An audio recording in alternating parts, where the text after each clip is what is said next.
Chapter 461. Pa. Lu Chaoga heard the sound outside, and her consciousness gradually woke up. She opened her eyes and quickly closed them again.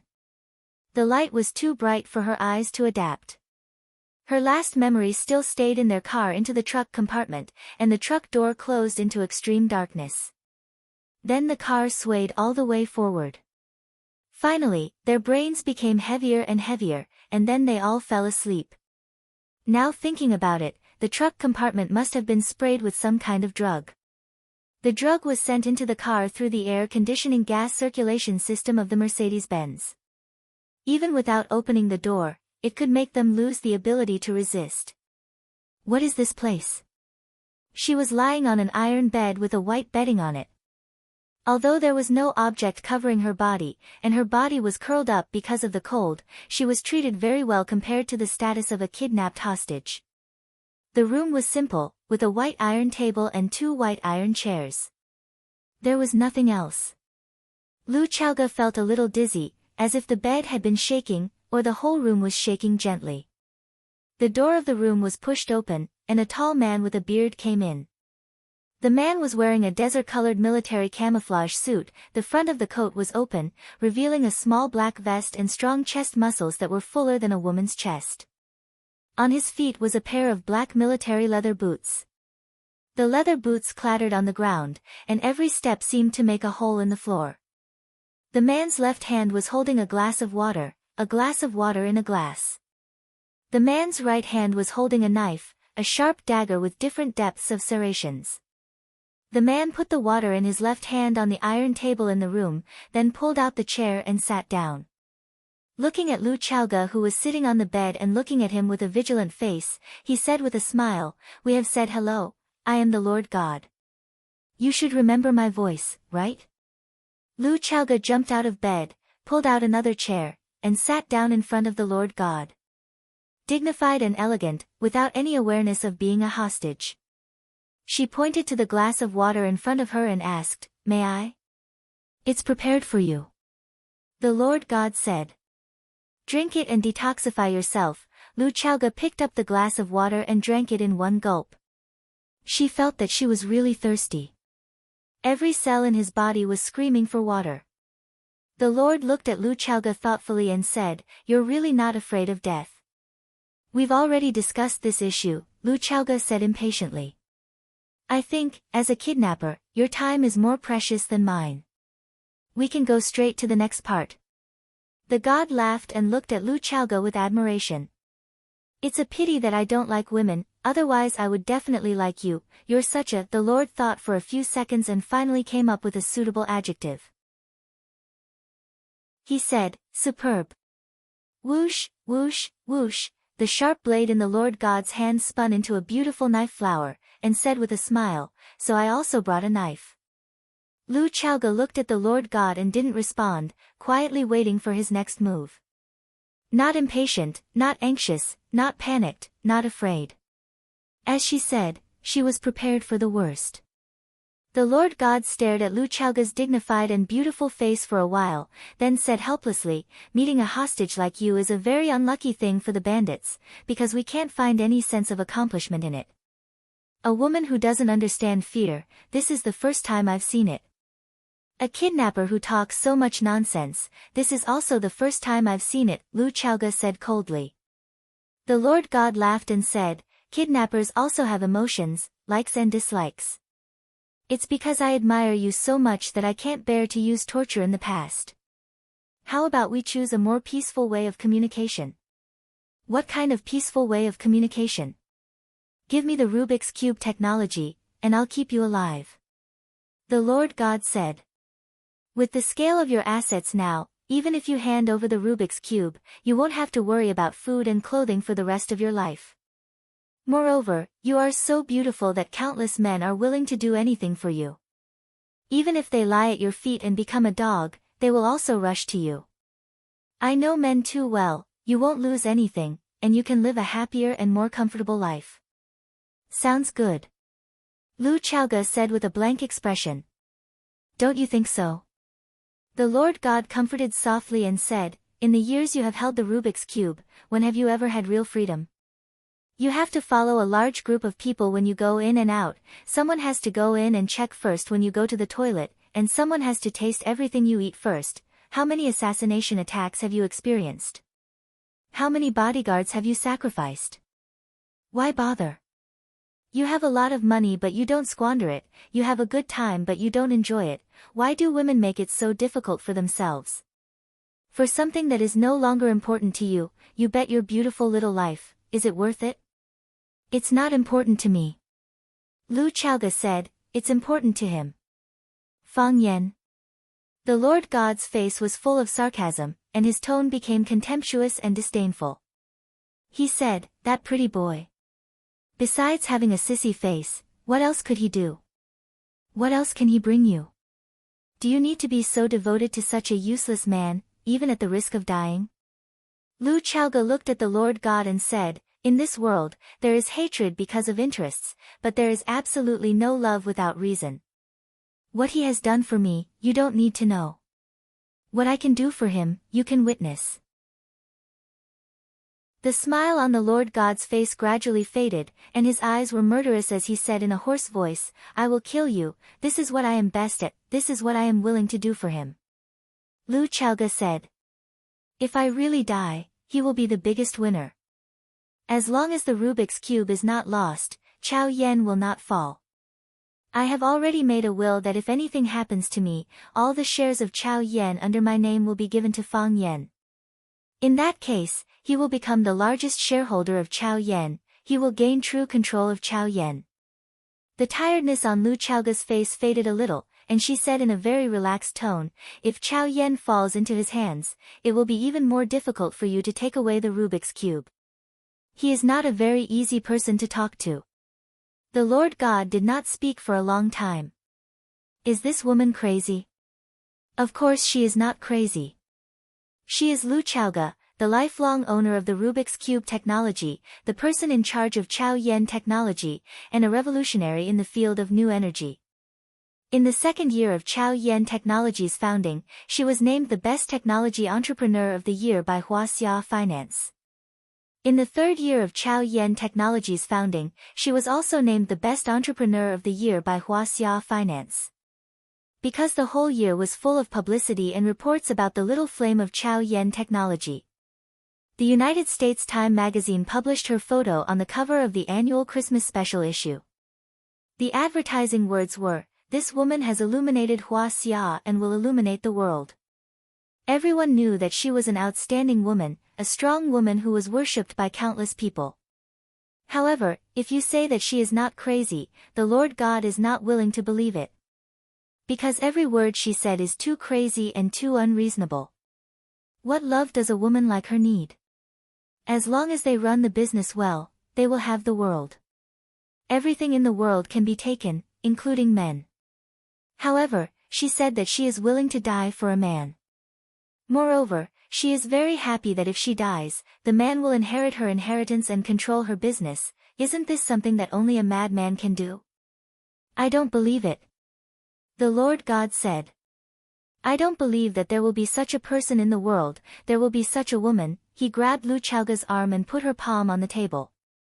The sharp edge of the dagger in his hand pressed on the back of Lu Chaoga's hand and said, if I stab like this, your beautiful little hand will be ruined, I know.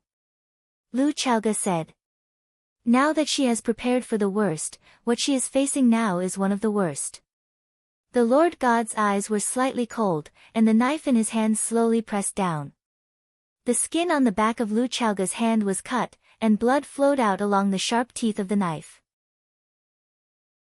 Then it pierced through the flesh and bone, and the sharp blade went through the back of Lu Chaoga's hand. Clang! It was not until the tip of the knife hit the steel table that the Lord God stopped his movements. What do you think? The Lord God grinned and looked at Lu Chaoga and asked, in fact, it doesn't hurt when it's stabbed in, but it hurts when it's pulled out. There are 21 barbs on my knife. When I pull it out of your palm, it will pull out your skin, your flesh, and your meridians together. What is the feeling of tearing the heart and splitting the lungs? You must not have tried this feeling. But I can let you taste what is the feeling of tearing the flesh. Why not just cut your throat? Lu Chaoga did not struggle. There was no point in struggling in front of such a man. It would only provoke the other party to use more intense and cruel means. Her forehead was covered with beads of sweat, and even her messy hair was soaked with sweat. Because of the pain, the muscles on her face kept twitching, and her arms were trembling violently. This has nothing to do with human psychological quality, but the natural reaction of the body. It's more concise and convenient. I have read some psychological books. People will be more awake when facing the threat of life and death, maybe then I can know what I want. Chapter 462. Slit the neck. The Lord sneered. If you slit the neck, you will die. If you die, who am I going to find for the magic cube? I am not so stupid to fall into your trick. Can you still feel your palm? Feel it well, feel every time it brings you pain and tremble, feel it cut through the pores and flesh by the blade, feel your blood freeze a little bit and your body lose contact a little bit, screech. The wrist of the Lord holding the knife was lifted up, and the sharp blade that pierced Lu Chaoga's palm was pulled out by him. Whoosh, the blood gushed out like a blood fountain. The bright red blood splashed on the face and body of the Lord, and Lu Chaoga's own face and body. Lu Chaoga's white and smooth face was speckled with red blood drops, which looked strangely coquettish and sexy. She didn't make people feel pitiful. She never made people feel pitiful. She was a fastidious person and a woman who was strong enough to die bravely and tidy up her clothes to make herself elegant and calm. The rain of blood fell from the sky, and the Lord stuck out his tongue to lick the blood stains on the corners of his mouth and began to become excited. He held the dagger with teeth upside down, laughed and looked at Lu Chaoga, and said, Lu Chaoga, how do you feel? Do you enjoy it? I am already excited. Are you the same as me? Lu Chaoga's face was as white as paper, and her forehead was sweaty. The pierced palm trembled on the table, but it tried its best to maintain its previous sitting posture. Her two long legs were together, and her upper body was trying to straighten up to support her weak body because of excessive pain. Lu Chaoga didn't answer the Lord's words. If there was still a trace of strength, she would use it to resist the Lord's attack again. The Lord was very satisfied with the effect of his knife, and looked at Lu Chaoga and said, the second knife I stabbed your right hand, still stabbed in the hole just now, I just said, I appreciate you. So, I really can't bear to hurt you. This was the damage stacking skill. Everyone knew that the position of injury was the most painful and sensitive. Not to mention a stab, even a breath of air towards the wound would be so painful that it would be hard to breathe. Stabbing him in different places was just an extra stab. However, if he stabbed the original injured spot again, the damage would be stacked. This damage effect was no longer as simple as one slash after another. Instead, it was multiplied by several times. Not to mention a weak girl like Lu Chaoga, even those famous assassins in the mercenary world would find it hard to endure such torture. The sovereign's words were long-winded, but his attacks were swift and decisive. Before Lu Chaoga had any time to prepare, he had already stabbed him with the knife. It was still Lu Chaoga's right hand and the hole in the center of her right hand. The barbs on the dagger once again tore through the torn flesh. Because of the brutal insertion of the dagger, more blood and flesh oozed out from the side of the blade. Lu Chaoga fainted from the pain. We often talk about such a phrase, heart-wrenching. When a loved one died, it was heart-wrenching. When a cat and a dog at home died, it was heart-wrenching. When a boyfriend broke up, it was heart-wrenching. When a boyfriend broke up, it was heart-wrenching. When the fried chestnuts at Wang Mozi's house were sold out, it was heart-wrenching. When they didn't get a private room at Cash Locker KTV, it was even more heart-wrenching. How many people had experienced the real heart-wrenching pain? Tearing the heart and bursting the lungs, such a pain, perhaps ordinary people couldn't bear it at all, right? When Lu Chaoga woke up again, she felt someone touching her injured palm. It was still a heart-wrenching pain, but there was a comfortable coldness. Lu Chaoga opened his eyes and came face to face with a pair of worried and concerned eyes. Lu Chaoga was stunned for a moment and instantly understood. No sadness, no joy. She had long given up. Qiang Long Tan carefully applied layer after layer of brown ointment on the wound on Lu Chaoga's palm, then wrapped it tightly with white gauze, and skillfully tied a beautiful bow. Then he sighed softly and said, "How did they hurt you like this?" Lu Xiaoga retracted his hand and sat up with the support of one palm. It was a very ungraceful thing for her to lie in front of a strange man like this. She was a decent woman. "I've already helped you bandage it. I used the golden chrysalis skin nourishing powder personally made by Dr. King Qin Luo. The real ointment ground from the golden chrysalis powder won't even leave a scar after the wound is healed." Qiang Long Tan pointed to the place between his eyebrows and said, "Do you still remember here? Were you 11 or 12 years old at that time? When I came back from work, you were watering the flowers on the balcony on the second floor. A flower pot suddenly fell down and slashed across the place between my eyebrows. There was a deep cut between my eyebrows. At that time, the flesh was turned inside out and blood flowed all over the ground. You were frightened and stood on the balcony looking at me like a fool.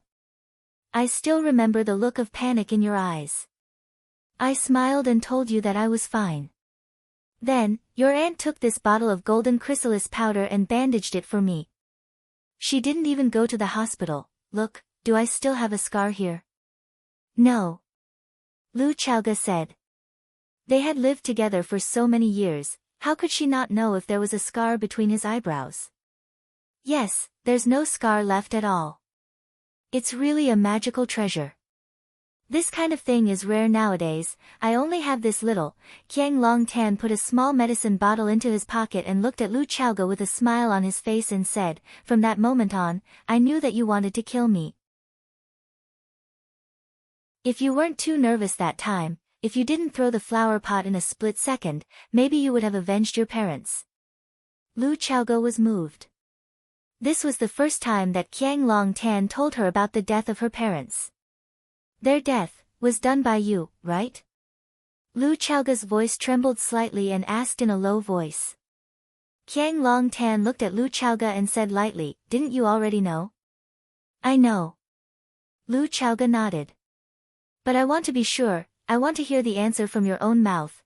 Qiang Long Tan sighed softly and said, "If it's possible, I really don't want the relationship between us father and daughter to deteriorate to such an extent. Since you want to be sure, then I'll confirm it for you. Yes, that matter was indeed done by me." Lu Chaoga's tears flowed out of her eyes like rain. The truth was revealed. The truth of her parents' tragic death was finally revealed. After waiting for so many years, searching for so many years, suspecting for so many years, she finally got the answer to her question. Death meant never seeing each other again. Her painstaking search couldn't save her parents. What she asked for was her own peace of mind. Her parents died tragically, and she didn't even know who the murderer was, so what right did she have to be a daughter? Qiang Long Tan personally admitted that he killed her parents, which was equivalent to putting an end to the biggest worry in Lu Chaoga's heart. The dead can't come back to life. Qiang Long Tan patted Lu Chaoga's shoulder and comforted her. "I'm also very sad that something like this happened. I often think, was it wrong of me to do that? Was it too impulsive? If Mingtu didn't die, if both of them were still alive? Wouldn't I have gained a close friend by my side? Wouldn't the Longtu group have gained an outstanding partner? For a long time after Mingtu's death, I was in a dilemma.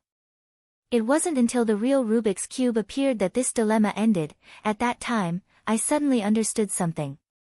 Lu Mingtu deserves to die, they all deserve to die. I'm their friend, I'm their partner. I'm the closest person to them. Without me, what are they? All these years, how much time and effort have I invested in them?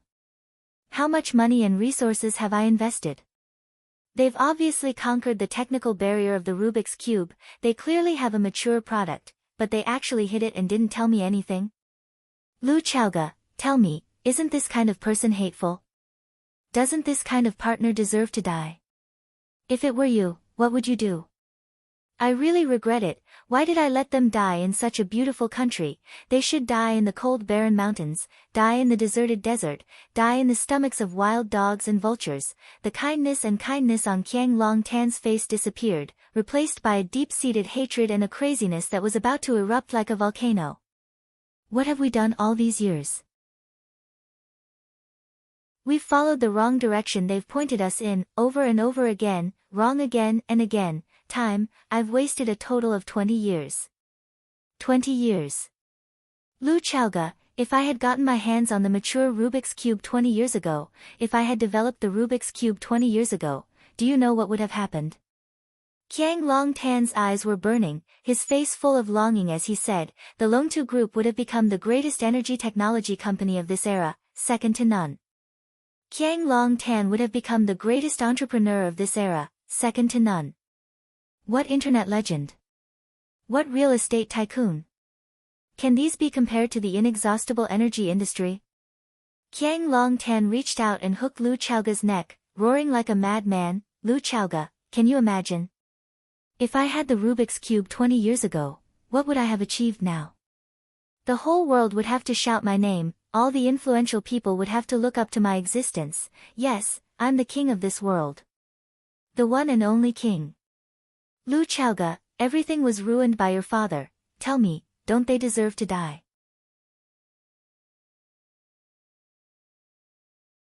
Chapter 463. Every bad guy had a unique talent. Some were ruthless, some were thick-skinned, and some were ruthless. Every one of them had something special about them. Qiang Long Tan was a master. He was not only ruthless, but also thick-skinned and ruthless. He hired assassins and let his friends and business partners die tragically in a foreign land. Years later, he accused them of keeping secrets from him, and said that they deserved to die. Such a person could be called the worst kind of bad guy, right? Lu Chaoga was choked by Qiang Long Tan. She couldn't refute his accusation. She also wouldn't refute, because in her eyes, Qiang Long Tan was a patient, a madman. Killing his own friend because of benefits, and then accusing his friend of being disloyal to him after his friend's death, only he could do such a thing, right? Lu Mingtu, that bastard, he wasted my precious time. He held me back for 20 years, he held me back for 20 years. Lu Mingtu looked at Lu Chaoga with a ferocious expression, and asked fiercely, tell me, do you think he should die? So what if it's for military use?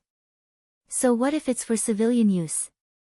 Because he, a nerd, doesn't like war, he won't allow his research results to be used for military use? Stupid. Extremely stupid, didn't he know? Only military use can maximize the benefits. If I didn't seize such a good opportunity, I would regret it for the rest of my life, so I killed him, I had to kill him.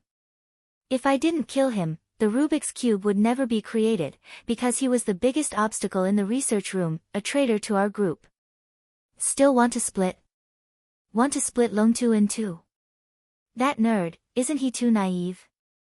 Longtu is my life's work, my life's hope, how could I allow such a thing to happen? Understood. Understood everything. Lu Chaoga's tears flowed faster and faster, and her heart was aching more and more. She had never experienced it, and no one had ever told her about it. Her parents died in the hands of two nameless robbers.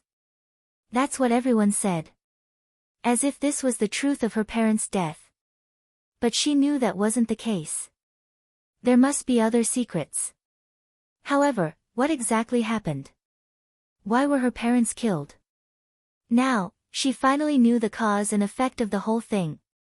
This kind of feeling was very joyful, but also more sorrowful. She was happy that she could finally enter her parents' lives and understand some of the stories that happened when they were alive. The sad thing was, it was as if they had come back to life in their own memories and died all over again. He wanted her to suffer the pain of losing a loved one again. Cardiac-shattering roar. Lu Chaoga's father, Lu Mingtu, was a typical technical talent. His greatest achievement in life was opening Pandora's box with his own hands. At that time, The box was only half open, but his good friend and business partner, Qiang Long Tan, couldn't wait to cash in on the huge profits. He wanted to turn the Rubik's Cube into a scythe of death that harvested flesh and blood and a criminal helper that bombed civilians. Lu Mingtu didn't want his hands to be stained with blood. He was more inclined to commercialize the Rubik's Cube technology, bringing a better and more convenient life for people all over the world. The two of them had a conflict over the future development of the company, and the confrontation became more and more intense. The gap between the two friends grew deeper and deeper. In the end, Lu Mingtu didn't want his brother to turn against him, so he took the initiative to compromise and proposed to split Longtu into two, one for civilian use and the other for military use. Qiang Long Tan thought that Lu Mingtu had evil intentions towards Longtu Group, so he asked Lu Mingtu to go on a vacation and relax. They would discuss the division of the company when he came back. Of course, Lu Mingtu and his wife would never be able to return from that country in this lifetime. This was the truth behind Qiang Long Tan's murder of Lu Mingtu. It turned out that many years ago, her father had done the same thing as her. The difference was that her father failed and paid with his life. She succeeded, but she also paid with her life.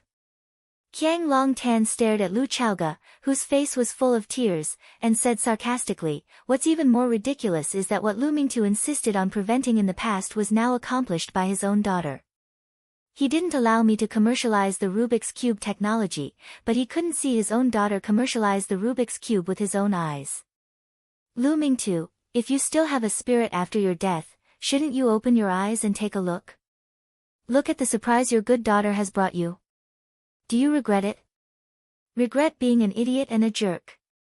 All smart people know that the Rubik's Cube can only be used for military purposes to maximize the benefits, but you just don't allow it to appear.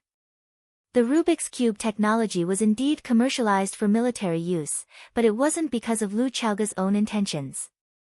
A world-leading energy product like the Rubik's Cube had to be strictly controlled by the country. Originally, the country had proposed to buy or invest in it, but in the end, the old master of the Qin family stepped in and suppressed the matter. However, old master Qin also agreed to a condition of the country. The Rubik's Cube technology would become the most loyal and powerful backing of the armed country. After the establishment of Chaoyan technology, Lu Chaoga signed a cooperation contract with the military. The contents of the contract were confidential, but the Underground Research Institute of Chaoyan Technology did have a few more studios working hard in the direction of military development. Qiang Long Tan must have thrown a pawn into the Underground Research Institute of Chaoyan Technology, so it was understandable that he knew some of the situation. Old Jiang, a middle-aged man walked in and saw Qiang Long Tan holding Lu Chaoga's neck with all his might. He quickly ran over and pulled him away. Old Jiang, don't be impulsive. We haven't gotten what we want yet. What if you strangle her to death? Wouldn't you have worked hard for nothing? Under the man's dissuasion, Qiang Long Tan finally let go of Lu Chaoga's neck. Phew, Lu Chaoga's face was purple and red, and she gasped for breath. Just now, her consciousness had become blurred, but tears kept coming out of her eyes, as if she was very sad and sad. Qiang Long Tan's hand loosened, and the expression on his face changed. He returned to his usual appearance of a kind elder, took out a handkerchief from his suit pocket, and handed it over. He said, "I'm sorry, I was too impulsive. Wipe your tears, the past is the past. We still have to look forward." Lu Chaoga didn't take the handkerchief from Qiang Long Tan. She thought it was dirty. She wiped the corners of her eyes with her sleeve, and the tears naturally stopped. She didn't like to cry. She felt that crying represented vulnerability, compromise, and all the emotions she didn't want to show to others. Qiang Long Tan looked at Lu Chaoga and said with a smile, "I don't want to kill people either. I can't kill anymore. I killed your parents, killed your aunt. If I kill you too, wouldn't that be the extermination of your family? I don't believe in ghosts or gods, and I don't believe that bad people will go to hell after they die, but people should try their best to do good deeds. So, Chaoga, you're a smart girl. Don't make things difficult for me, okay?" Lu Chaoga smiled. She was really amused by Qiang Longtan's words. How could a cruel, bloody, and demonic scumbag say that people should try their best to do good deeds in life? Where was the virtue he had accumulated, and where was the goodness he had done? Qiang Longtan smiled as well. He looked at Lu Chaoga and said, "Don't you find your Uncle Jiang funny?" "I know what you want," said Lu Chaoga. "But I can't give it to you. I won't give it to you." Knowing the truth, Lu Chaoga wanted nothing more than to eat his flesh and drink his blood. Of course she wouldn't give him the Rubik's Cube. That's too irrational. Qiang Longtan shook his head and sighed. The middle-aged man who was standing next to them walked over and looked at Lu Chaoga. "Miss, you can't be emotional. Isn't it too much of a pity to end your youth like this?" Lu Chaoga looked at the middle-aged man and found him familiar. "Jiang Fengxing." The middle-aged man smiled. "You haven't seen me before. But you should know my daughter, Jiang Shangxin." Lu Chaoga nodded and said, "I understand. I understand everything." Qiang Longtan and Jiang Fengxing from the Jiang family appeared at the scene of her kidnapping. What else couldn't she understand? She knew that the Jiang family and the Jiang family were in cahoots, and now it seemed that the relationship between the two families was indeed unusual. "It's good that you understand. I'm just afraid that you don't understand." Jiang Fengxing didn't try to hide it. "You'd better listen to your Uncle Jiang. He's at his wit's end now, so he'll do anything." Driven to a dead end? Lu Chaoga looked at Qiang Longtan. Why would he be desperate? The Jiang family was one of the 4 major families in Huacheng. Although his Longtu group had always been under pressure from Chaoyan technology, it still firmly occupied half of the energy industry in Huacheng. He had the support of a powerful family like the Jiang family, and his son, Jiang Zhulu, was about to marry Jiang Shangxin from the Jiang family. How could such a person be desperate? "After you were kidnapped, Fang Yan went to Zhuliu's wedding to ask for you." Qiang Longtan smiled bitterly and said, "He stabbed the Jiang father and son again and again, and even got hold of Lu Tong's weakness to force him to betray us." Lu Tong betrayed them? Lu Chaoga was shocked. She had lived in the Jiang family for many years, and she was all too clear about Lu Tong's position in the hearts of the Jiang father and son. Lu Tong was a special person in the Jiang family. If he jumped out and stabbed the Jiang father and son, they could only suffer in silence, because Lu Tong had too many weaknesses that could be used against them. If he forced them too much, Lu Tong could completely betray them in front of everyone. Unless they had a way to get rid of him. However, if that person fell into the hands of Fang Yan, he would definitely not give them a chance to do it, right? Because what he was most afraid of now was someone leaving him. Just like his father did. Fang Yan was really becoming more and more mature, and a trustworthy man. Chapter 464. Today was supposed to be the day of Zhu Lu and Shangxin's wedding, but Fang Yan made a scene at the wedding venue. He insisted that we were the ones who kidnapped you, and Lu Tong came out to add insult to injury. I have to say, it was a vicious move. Qiang Longtan patted his chest and said, "A sword pierced through my heart." The wedding was ruined, the guests left, the Jiang family's reputation was ruined, and we became the laughingstock of the world. We were like stray dogs. I know you are interested in what happened after that, so I told you about it to make you happy.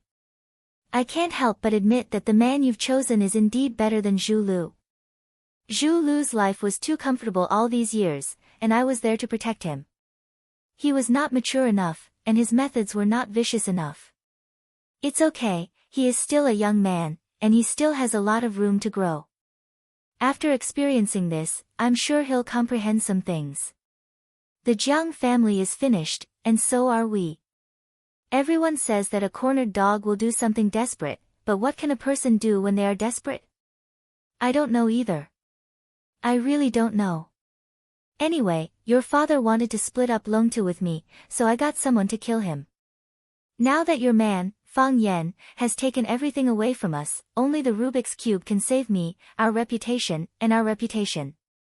Let us become a powerful force in watching again, and let those who belittle and laugh at us look up to us again. Chowga, give me a hand, and give me the Rubik's Cube.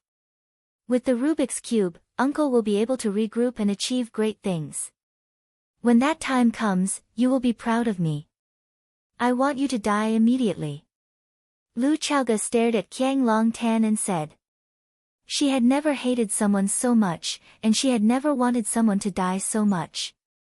He had done so many evil things and killed his closest family member, but he spoke to her in such a careless tone, asking for something that didn't belong to him in the first place. He didn't care about his past at all. He had only killed one person, and he could kill again. He had only done some shameful things, and he could do it again. But what could he do? He was more venomous than a poisonous snake and more vicious than a ferocious tiger. It was uglier than the ugliest creature in the world. Listening to Lu Chowga's hatred and curses, Qiang Long Tan laughed out loud. Qiang Long Tan turned around, looked at Jiang Fengxing and said, Fengxing, these young people are braver than us. The older we get, the less courage we have. The more you live, the more regressive you become. That's because we care about too many things. Jiang Fengxing took out a cigarette from his pocket and put it in his mouth. If you care about too many things, you won't be willing to die. Since we don't dare to die, then let others die, Qiang Long Tan said with a smile. Why don't I get my little friend to bring them here? It's all up to you. Jiang Fengxing smiled and nodded. He clapped his hands, and the Lord God walked over with a woman upside down. He held the woman's arm in one hand and her ankle in the other. She did not look gentle at all. Bam! The Lord God threw the woman on the floor, then walked in front of Lu Chowga, looked at her with a silly smile, and kindly reminded her, give them the Rubik's Cube. Otherwise, they'll really kill you. I'm also a woman, so I can understand the difficulties of being a woman very well. Woman? Lu Chowga looked at the Lord God with a confused look. He had a rough face, a thick beard, and a sturdy body that looked mighty and domineering. When he moved, he looked like a small mountain. The Lord God is a woman? Lu Chowga finally understood why the Lord God said that he didn't like women several times when he was chatting with her. She finally understood why a kidnapper would spout so much nonsense out of the blue. Women. The Lord God patted Lu Chowga's face and said, take care of yourself. Twisting his chubby butt, he elegantly walked to Jiang Fengxing and stood still beside Jiang Fengxing. Jiang Fengxing put his arm around the Lord God's shoulder.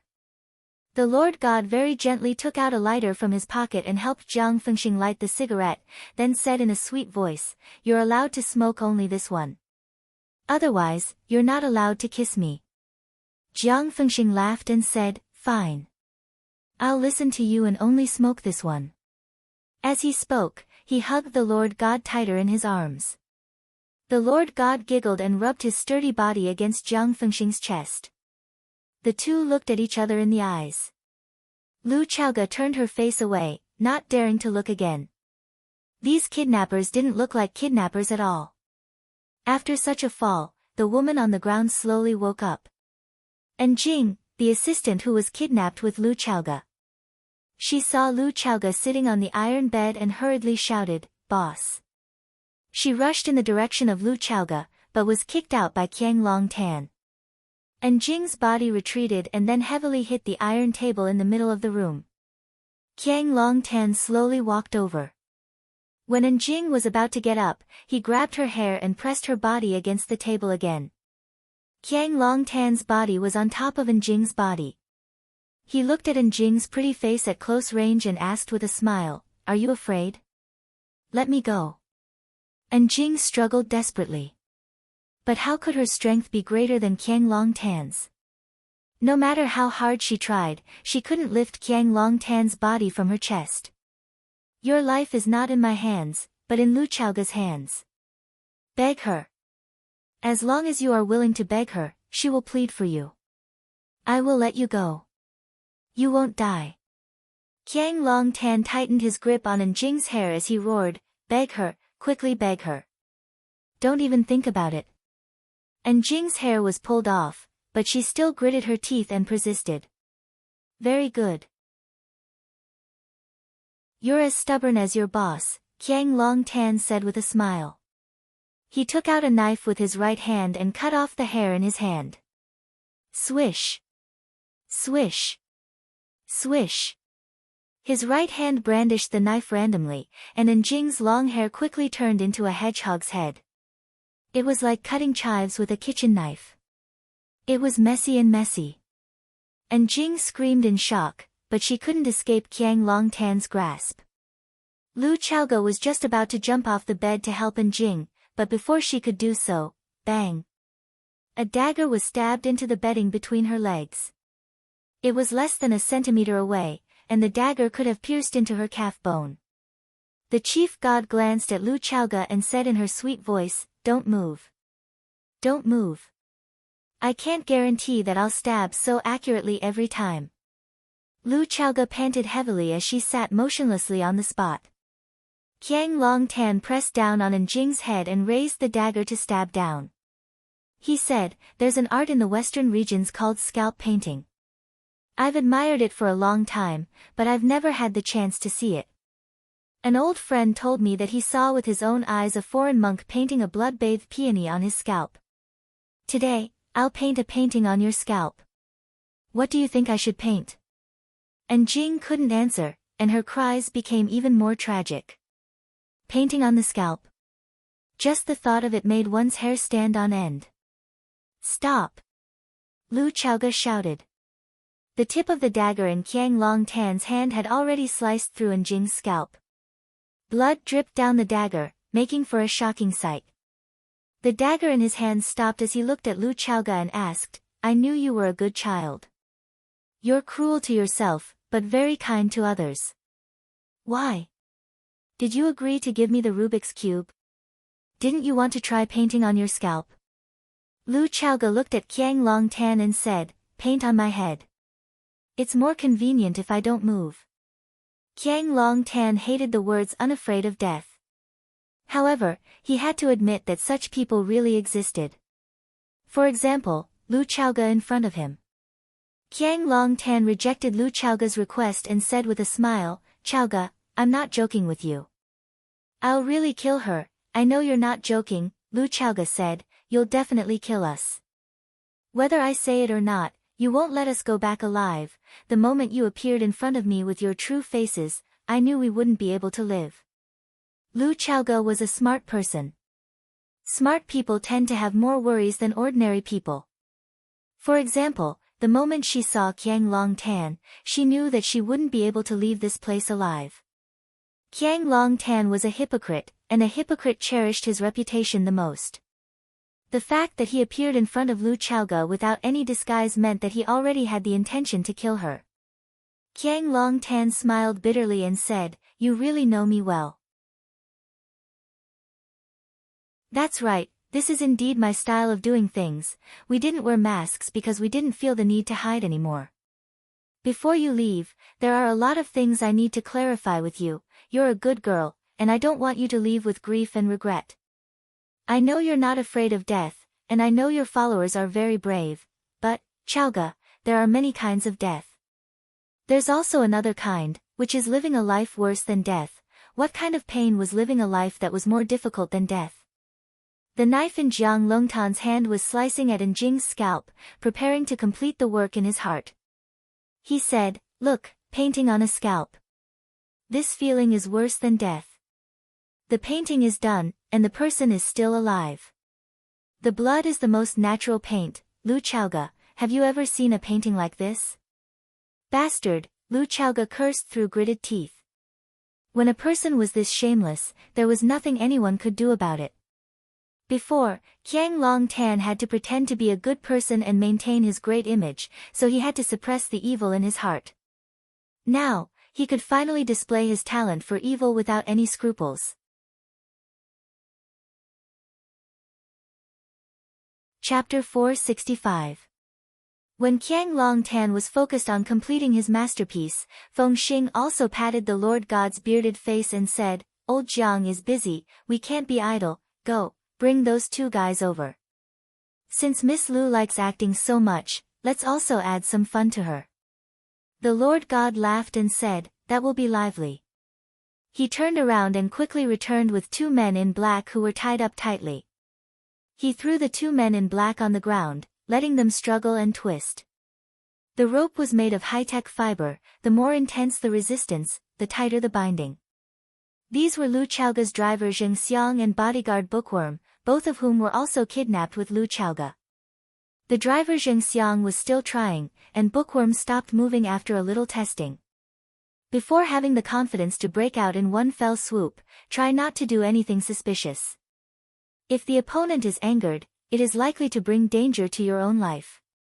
The Lord God stepped on the driver Zheng Xiang's back with one foot and asked with a smile, "What? Are you afraid of death? Do you want to live?" The driver did not respond and struggled even more fiercely. The Lord God looked at Lu Chaoga and said with a smile, "You see, he wants to live, but in the end, he will die because of you." The Lord God patted Zheng Xiang's head that was desperately trying to raise and sighed, "Who told you to be a nobody?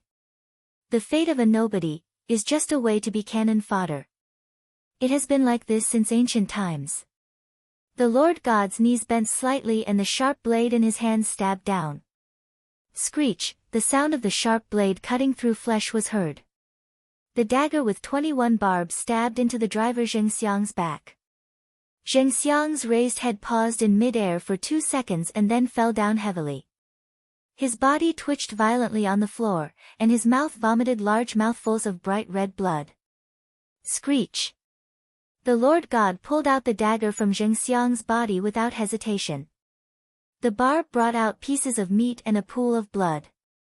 The Lord stretched out his finger and gently scraped a drop of blood on the blade.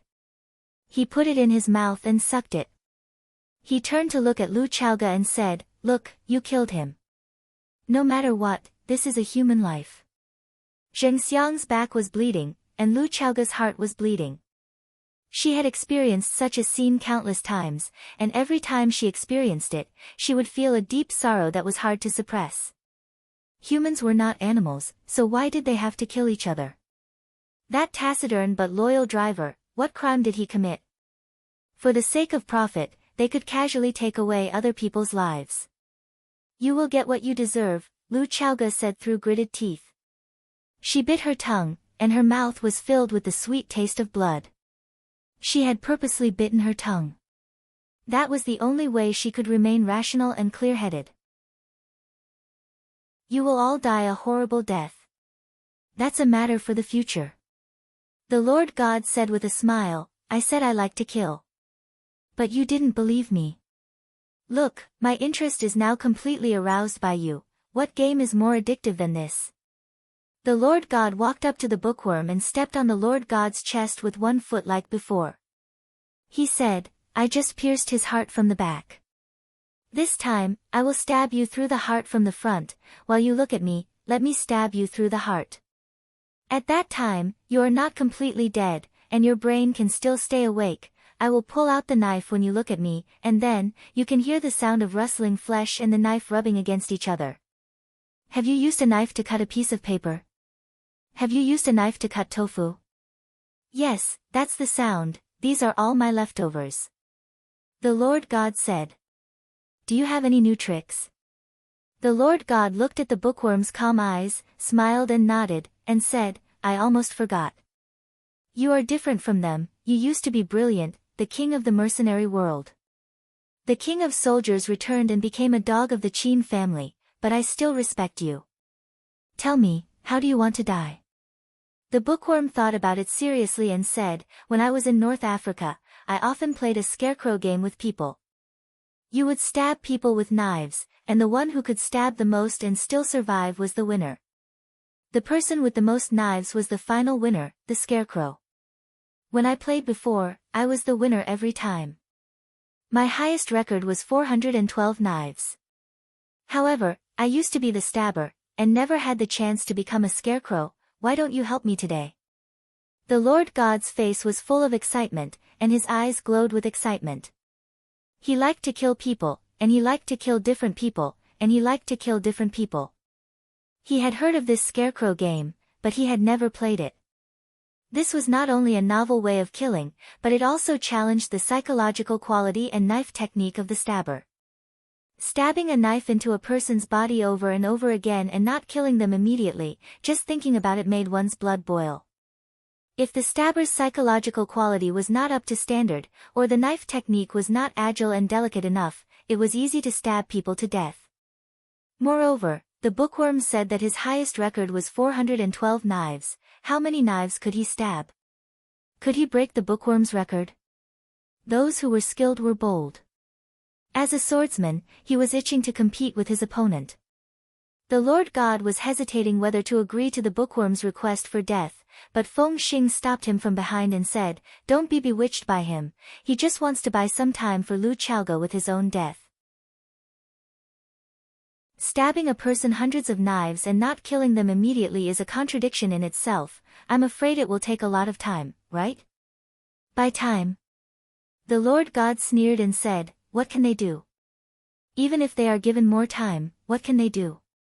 Do they still think that someone will come to save them?" The Lord God looked at Lu Xiaoge with a face full of sarcasm and said, "Miss Lu, I advise you to give up such unrealistic ideas, because it will only bring you despair. You must not know where we are now. We are on the sea, above a sea that no one knows.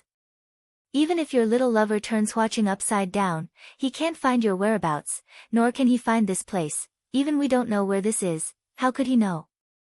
On the sea. They were kidnapped on the sea." Lu Chaoge was completely desperate. The sky was blue, the sea was vast. How vast was the sea? It was so big that people lost their direction. What was worse, if they were on land, people would leave clues as long as they ate, drank, and defecated. If Fang Yan was smart and attentive, he might have a way to find out where they were hiding. However, if they were on the sea, it would really be a classic line in a TV series: "You can scream, it's useless even if you break your throat. There is no chance of survival." After understanding this problem, Lu Chaoge was even less likely to hand over the Rubik's Cube. They were all going to die anyway, it was just a matter of dying sooner or later. Driver Zhengxiang was going to die, Bookworm was going to die. And Jing was also going to die. It would be her turn in the end. They were making her suffer mental torture now, and after they killed all the people around her, they would make her suffer mental and physical torture. Without getting the Rubik's Cube, they would not give up. Zhengxiang was bleeding, and Jing was screaming. Bookworm's eyes were blood red as he stared at the Lord God and roared, "What? You don't dare! 412 stabs, are you afraid that you can't surpass me? Are you afraid that you can't break my record? Come on, I'll keep track of every stab you make. I will grit my teeth and hold on until you stab 413. The Lord God was getting more and more tempted. He turned to look at Jiang Fengxing and said, "Since Fang Yan can't find us, it proves that we have enough time. Don't you want to see my knife skills? I promise I won't let you down. If you have time, just let me be willful for once, okay?" Jiang Fengxing smiled at Qiang Long Tan. Qiang Long Tan said, "Let's get down to business. We can't give our opponent any chances." Qiang Long Tan was such a cautious man. Even if he had 100% control over the situation, he still didn't want to make the slightest mistake. It was shameful to fail in such a simple task.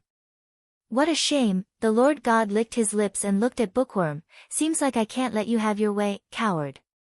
Bookworm spat in disdain. "Sissy," the Lord God's eyes became even redder as he spoke. "I definitely don't care if you call me a sissy, because I really want to be a woman. Isn't it great to be a woman? How can a man be tired?" He slightly bent his knees, raised the dagger with both hands and looked at Bookworm. "However, I've decided to give you a new way to die. I'll make you watch as I cut open your chest and pull out your first organ for you to see. You've never seen this before, have you?" After saying that, the Lord God raised the dagger and stabbed it down towards Bookworm's chest. Shoo! A very faint sound of something breaking through the air could be heard. The dagger in the Lord God's hand changed from a stab to a slash, cutting the object flying towards him in half. Pow! The two halves of the object fell at the same time. It turned out to be a small red snake that had been cut in half. Red snake blood flowed and spread on the ground. The small and ugly snake head was still hissing and chirping. The door to the room was pushed open from the outside as a short, skinny man walked in with an expressionless face. Behind him stood a young man in a black robe. The man glanced at the tragic scene in the room. His expression became cold as he spoke. "All of you must die." Chapter 466. The red heart snake's tail was still wriggling, slapping the cabin board. Other than that, there was no other sound. Fang Yan's sudden appearance made the bustling room suddenly quiet down, so quiet that a pin drop could be heard.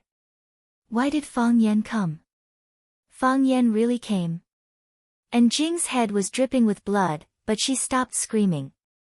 Bookworm's eyes turned cold, and he began to look for an opportunity to escape. Lu Chaoga's expression was ecstatic. This joy was undisguised, and her heart was filled with happiness. She had prepared herself for the worst, when she had already believed that she would die, but Fang Yan came from the sky. What kind of man could be called a flirty man? Only a man who could make people feel warm and excited could be called a flirty man. What kind of man could be called a Prince Charming? Only a man who came from the sky like a god, an omnipotent man could be called a Prince Charming. In Lu Chaoga's mind, Fang Yan was the representative of flirty man and Prince Charming. He represented two terms at once. However, in the eyes of Qiang Longtan and Jiang Fengxing, Fang Yan's appearance was an accident, a disaster. Qiang Longtan's face was full of disbelief. He stared at Fang Yan and asked, "Impossible. How did you get here? How did you find this place?" For this kidnapping, he and Jiang Fengxing had put in a lot of effort. They deliberated and arranged it carefully, sending the Mercedes-Benz into the truck, sending the truck into the container, and then sending the container to the freighter. Now, the freighter was sailing on the distant sea, heading towards the Pacific Ocean. They tried to leave no traces. They thought that Fang Yan would not be able to find Lu Chaoga's whereabouts no matter how hard he tried. But, what were the two lumps standing at the door? Surprised? Fang Yan stared coldly at Qiang Longtan, as if looking at a dead man. "Why do I not feel surprised to see you?" "I don't feel surprised at all, but you are too disgusting."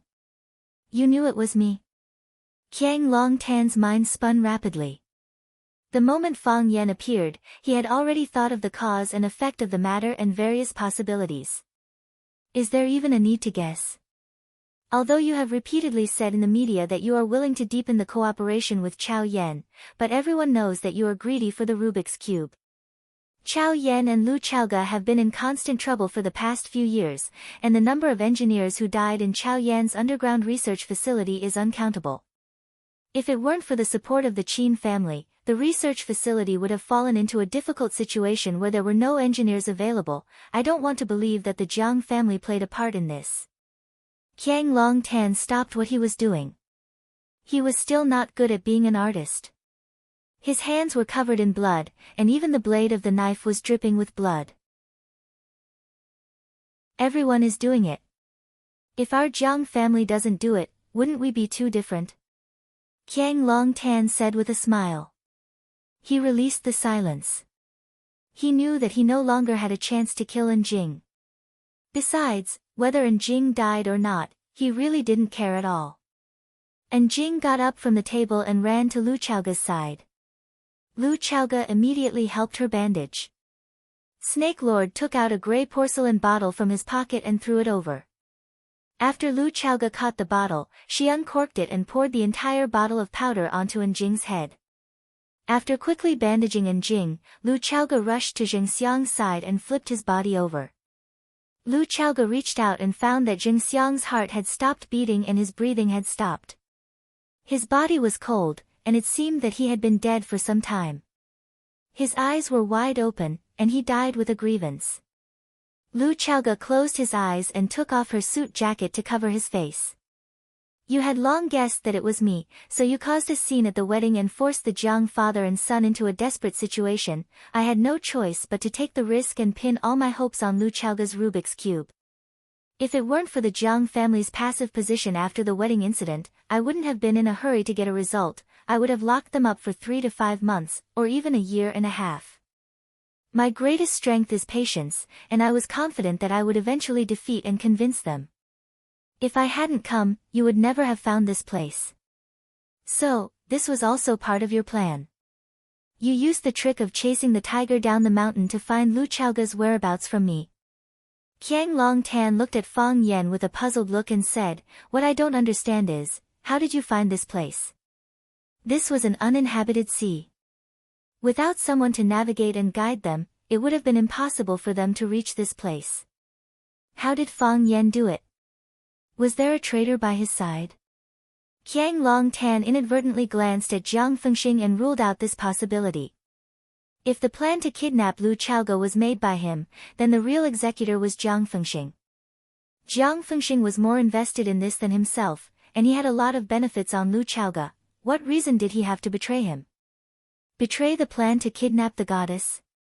After Qiang Long Tan was betrayed by Lu Tong once, it was very difficult for him to trust anyone again, including his current partner. Qiang Long Tan, I admit that you are a very smart person, and a natural conspirator. No one is more vicious than you, and no one is more vicious than you. You didn't trust Lu Tong for a long time, so you arranged for him to be by your son Jiang Zhuliu's side. You single-handedly planned the kidnapping of Lu Chaoga, but I'm afraid even your own son didn't know about it, right? Qiang Long Tan, in this world, having no one to trust, is it very sad? Lu Tong knows too many secrets. If you want to have a good ending, it's best for you to escape in time. I sent him to Jiang Zhuliu's side to give him a way out. How can you say that I don't trust him? No matter what reason he has, he stood on your side and stabbed me. That's not just because he doesn't trust me. As for Jiang Zhuliu, he's still a young man. He always pretends to be mature, but deep down, he's still a kid who hasn't grown up. Why would you let a kid know so many dirty things? Qiang Long Tan still didn't give up. He kept staring at Fang Yen and asked, "You still haven't told me, how did you find this place?" "Because I planted a tracking device on you," Fang Yen said sarcastically. "As long as you're human, there will be traces of your existence." "That's impossible," Qiang Long Tan immediately refuted. "Before I boarded the ship, I used a sophisticated device to check my body. I don't have any suspicious objects on me, we're confident about that." "Who said the device can definitely detect you?" Fang Yen sneered. The Snake Lord whistled. A hair-thin black snake crawled out from Qiang Long Tan's hair. It coiled up in the middle of his hair, blending in with his hair. It was hard to distinguish with the naked eye. If it didn't pop out to look around, you'd only see it as a slightly thicker strand of hair. Fang Yen was worried about Lu Chaoga's kidnapping. On one hand, he sent people to ask around for Lu Chaoga's whereabouts. On the other hand, he and Qining and the others used the elimination method to analyze who was the most likely suspect. Fang Yen used one night to look through all the information on the crises that Chao Yen and Lu Chaoga had encountered in the past 3 years. Finally, he locked onto the Jiang father and son. At this time in Huacheng, there was a huge conflict of interest. Furthermore, there were only a few people who had the ability to kidnap Lu Chaoga without anyone knowing. The Jiang father and son were the biggest suspects. Therefore, Fang Yen caused a ruckus at Jiang Zhuliu's wedding, forcing the Jiang father and son into a dead end. Then, he formed an alliance with Lu Tong, giving the Jiang father and son the deepest and most painful stab. When Fang Yen left with Lu Shu and Lan Shanggu, it was the same as taking away all the Jiang family's energy and spirit. His skeleton was also shattered with a single slap. Qiang Long Tan was eager for revenge, so he could only seek revenge from Lu Chaoga, who was already held hostage by him.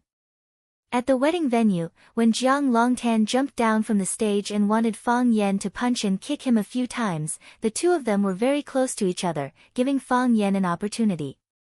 He flicked the blind black dragon, who could communicate with the female snake through ventriloquism, into Qiang Longtan's hair. Any tracking device could be detected by more advanced detection devices. However, if he used the blind black dragon, this possibility would not exist. The blind black dragon was a fleshly animal. It didn't have any metal or chips. Moreover, the blind black dragon communicated with the female snake through ventriloquism.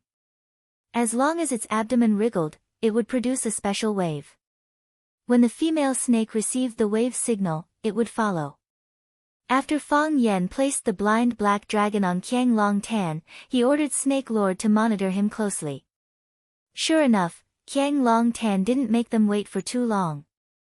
When the whole world thought he would close his door to heal, he slipped out of the house in the middle of the night in disguise. When he arrived at the port and was about to board the ship, Fang Yen had a rough idea of where Lu Chaoge was going.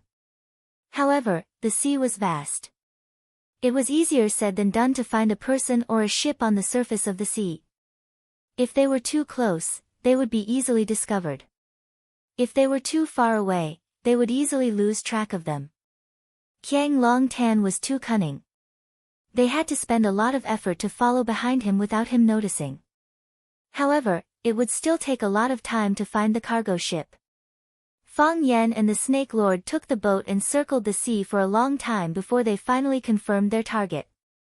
Qiang Long Tan couldn't see the black snake above his head, but he noticed something strange from the frightened eyes of others. He held the dagger and swung it above his head. Hiss! The blind black dragon didn't have eyes, but it was the most agile snake species. When it sensed danger, it immediately took the initiative to attack its prey. Ah! Qiang Long Tan screamed. The back of his hand was bitten by the blind black dragon. Chapter 467. The blind black dragon was a tracking snake. Its body was like hair and it had little venom. Its toxicity was slightly stronger than that of ordinary snakes, but it was far less deadly than the other snakes raised by the Snake Lord. At first, Qiang Long Tan only felt that the back of his hand had been pecked by a poisonous snake, and a small red spot appeared on it, like a mosquito bite. Soon, the spot began to slowly expand into a purple-red bruise. With this bruise as the center, the surrounding skin and flesh quickly changed color.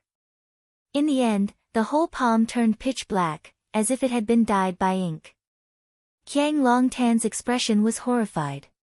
He looked at his palm and forgot to swing his knife again. After biting Qiang Long Tan, the blind black dragon fell to the ground. Summoned by the female snake's aura, it took the initiative to rush in the direction of the Snake Lord. The black snake crawled silently along the Snake Lord's shoes, and soon disappeared on the Snake Lord's body.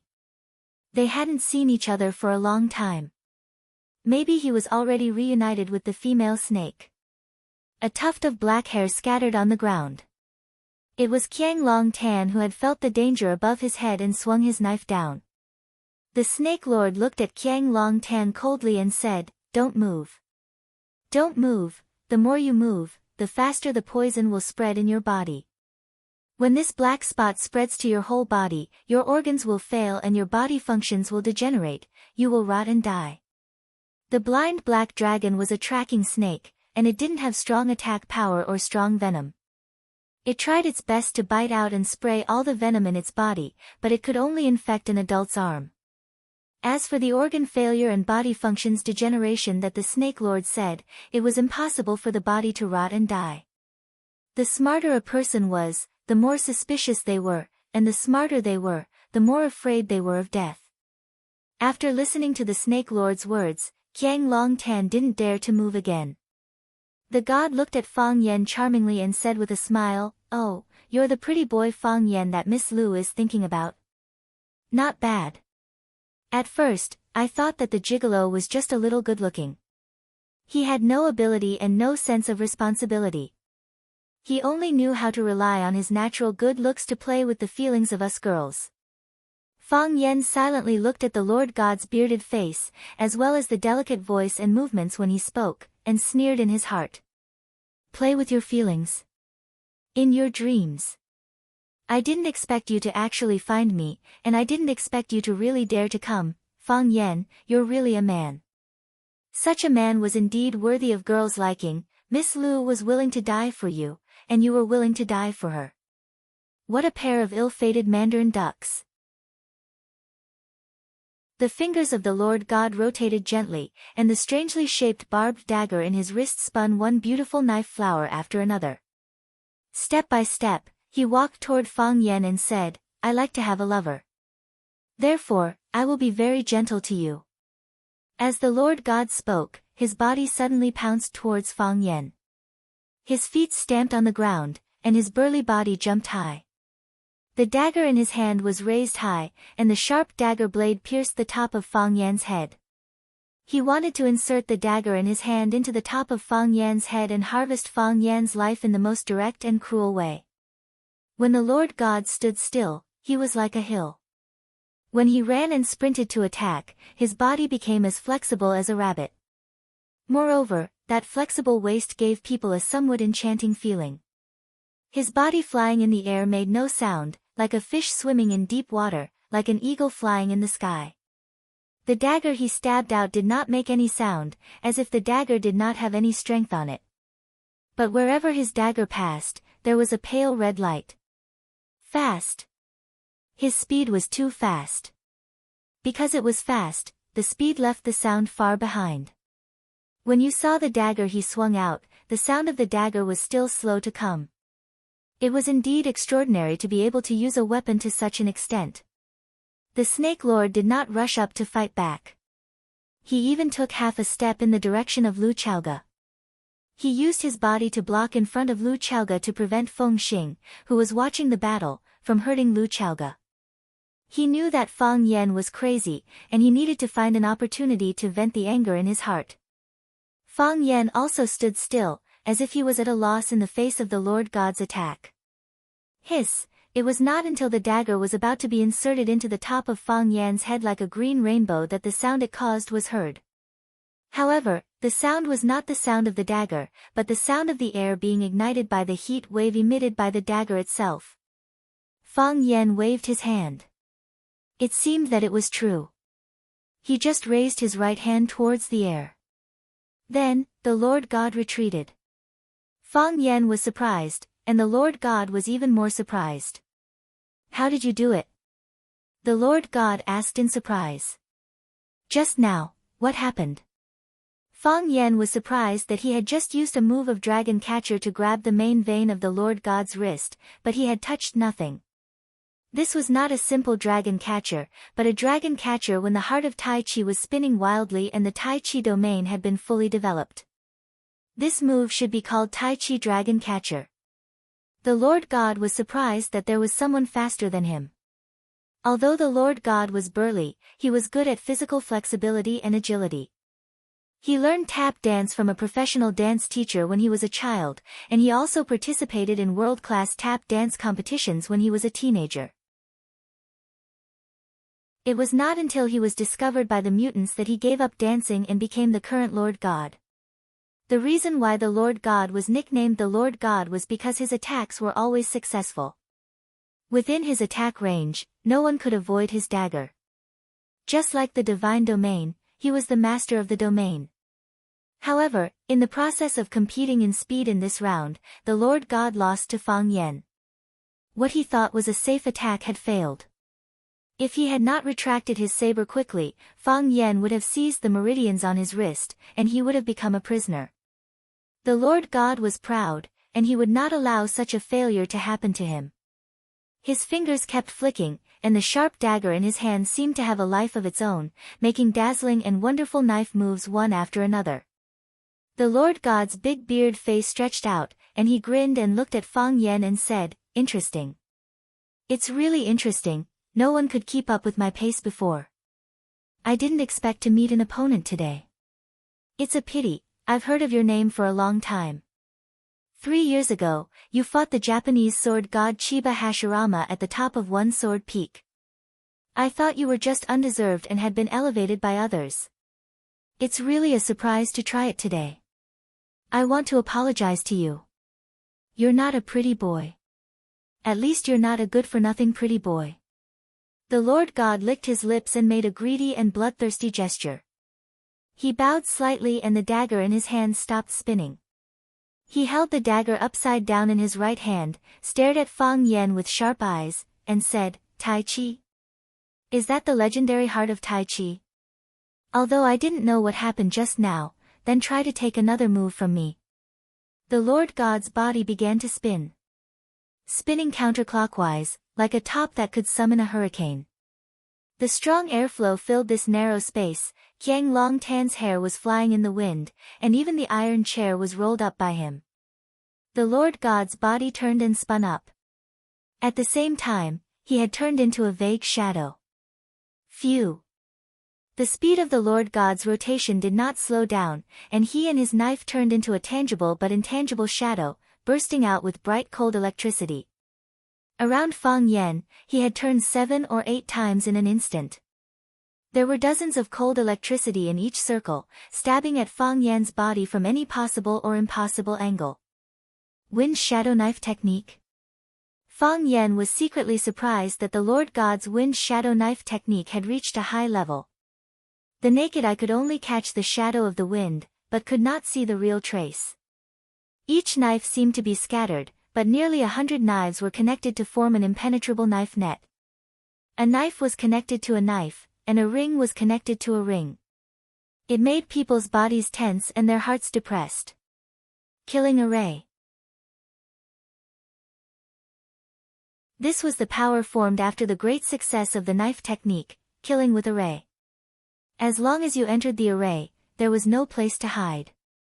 However, he smiled coldly and said, "You actually dare to show off in front of me with your weak wind shadow saber technique?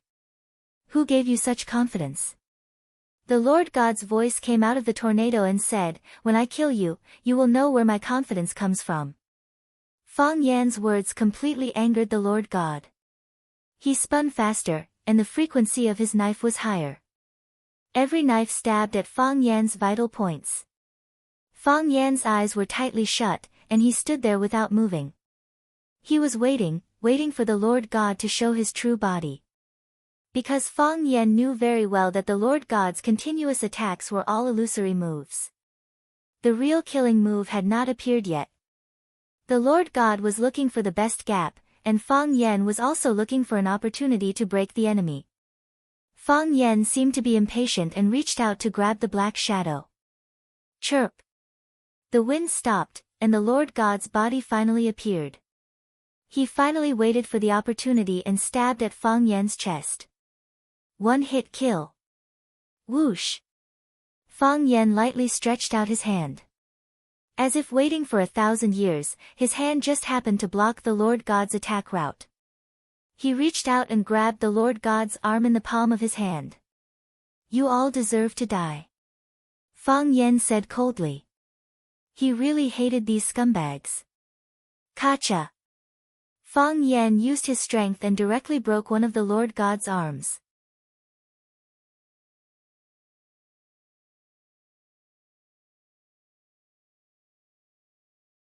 If one did not rely on external help, it would be very difficult to untie this kind of knot known as the 98 knots. The Lord God still maintained his self-awareness. Unfortunately, this did not affect the battle at all. "Is that so?" Fang Yan glanced at Bookworm and asked aloud. "Yes." Bookworm nodded. "Just now they wanted to play with the scarecrow and paint on the scalp. Compared with what you're doing now, it's really much more high-end." "Oh, I've heard of scarecrows before.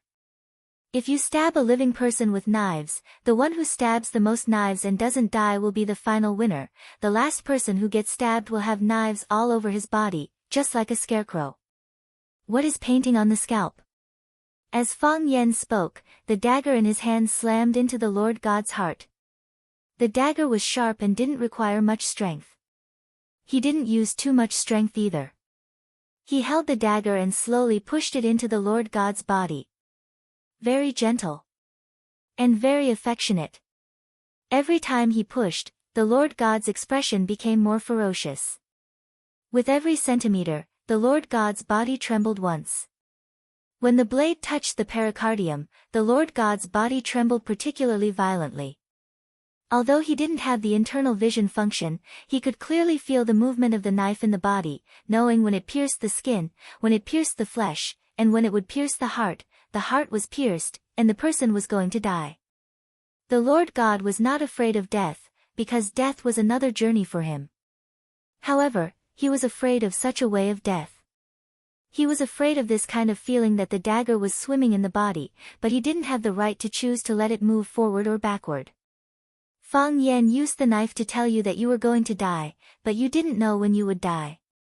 This sense of oppression before death was a destruction of confidence and the most powerful blow to the psychological defense line.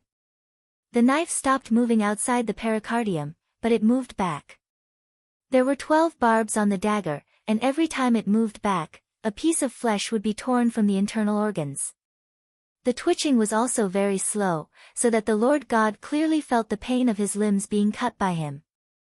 The Lord God finally became a little impatient and said in a fierce voice, "Pretty boy, give me a hard stab if you have the guts, let me die happily. Don't be so wishy-washy, like a woman. What kind of friendship do I have with you? Why do you make such a rude request to me?" Fang Yan said sarcastically, "I will let you die painfully, but not quickly." He wanted to slowly torture the Lord God to death. Just like they wanted to torture Lu Chaoga and the bodyguards and secretaries around her to death. Fang Yan turned to look at Qiang Long Tan and Feng Xing, who was looking at him calmly, and said, "Don't worry, you too, it will be your turn soon. We are still on the vast sea, whether it is going to the destination you set before or returning, we have a lot of time to be together, don't worry. Don't worry." Jiang Fengxing put his hand in his pocket and immediately threatened, "You'd better not move, or else, I can take your life without the others doing anything." Jiang Fengxing turned a deaf ear to such a threat. He still took out a cigarette from his pocket, put it in his mouth, lit the cigarette with a lighter, took a deep puff, and blew out a smoke bubble. After that, he looked at the Snake Lord and said, "Can't I even smoke before I die?" The Snake King stared at Jiang Fengxing, fiddling with a small golden snake in his hand, but didn't answer Jiang Fengxing's question. He was as sensitive as an animal, and he felt that Jiang Fengxing was more complicated than he showed. Jiang Fengxing was not interested in bickering with the Snake King. He looked at Fang Yan and said, "I know, you want to kill the Lord God in the cruelest way, then let us suffer in pain and arouse our fear of death. You want to kill us when we beg you for mercy. Wouldn't that give you a greater sense of achievement?" Jiang Fengxing looked at him with disdain and said, "Winner takes all. If we lose, we lose. We won't beg you for mercy, we won't even negotiate with you. Fang Yan, I know what kind of person you are. I don't expect you to let us go, and I know you won't let us go either. Since we can't negotiate, death is our only choice. So tell me, what's the point of all this? Isn't it just death? Since we're going to die, what's there to be afraid of? What's there to be coerced?" Jiang Fengxing looked at the Lord God with a gentle smile, eyes filled with affection, and said softly, "You go first, I'll follow you." The Lord God felt warm in his heart. He grinned and said, "Good. I'll wait for you down there, but I hope I won't see you. Fengxing, I'm honored to be your woman. The days with you are the happiest days of my life. Goodbye, Fengxing." The Lord God said goodbye to Jiang Fengxing with affection. When he was about to bite his fangs, a strong poison came from his heart. Because the pain was too great, it made his powerless body even more powerless. The Lord God's teeth were forced to stop, because he no longer had the strength to bite. A fishy taste came from his throat as blood flowed from the corner of his mouth. The dagger went straight into the Lord God's heart. The ominous glint in the Lord God's eyes faded, as did the malice on his face. He looked at Jiang Fengxing with gentle eyes. That was the most beautiful scene before he left. His body gradually softened, then was thrown to the ground by Fang Yan, becoming an abandoned corpse. "God!" Jiang Fengxing shouted with a sorrowful expression. "Fang Yan, you killed my God." He made to run towards the Lord God, but his feet didn't move forward. He pressed the lighter in his hand. Crack, a light, crisp sound could be heard. The Lord God's body turned into a bomb, exploding with a boom. Blood and flesh splattered everywhere, countless red and white objects covered the floor, turning the cabin into a hell of azura. The man who claimed to love had already planted a bomb in the body of the one he loved. And the engine of the bomb was the lighter in his hand. In the face of danger, he pressed the button without any hesitation. On the battlefield of love, whoever paid more would die more miserably. The Snake Lord reacted quickly, turning around and pushing Lu Chaoga and the secretary to the ground. Although the bookworm was tied up with ropes, he still rolled wildly on the ground to save his life. Jiang Fengxing took the opportunity to turn and run towards the door. He prepared a kayak on the ship. As long as he found an opportunity, he could drive the kayak away from this dangerous place. His right hand pulled open the door of the room, and his left foot had already stepped out. However, his right foot couldn't step out. He felt a chill on his neck, and then his body was lifted back. "I said, you all have to die," the familiar and annoying man's voice said in his ear.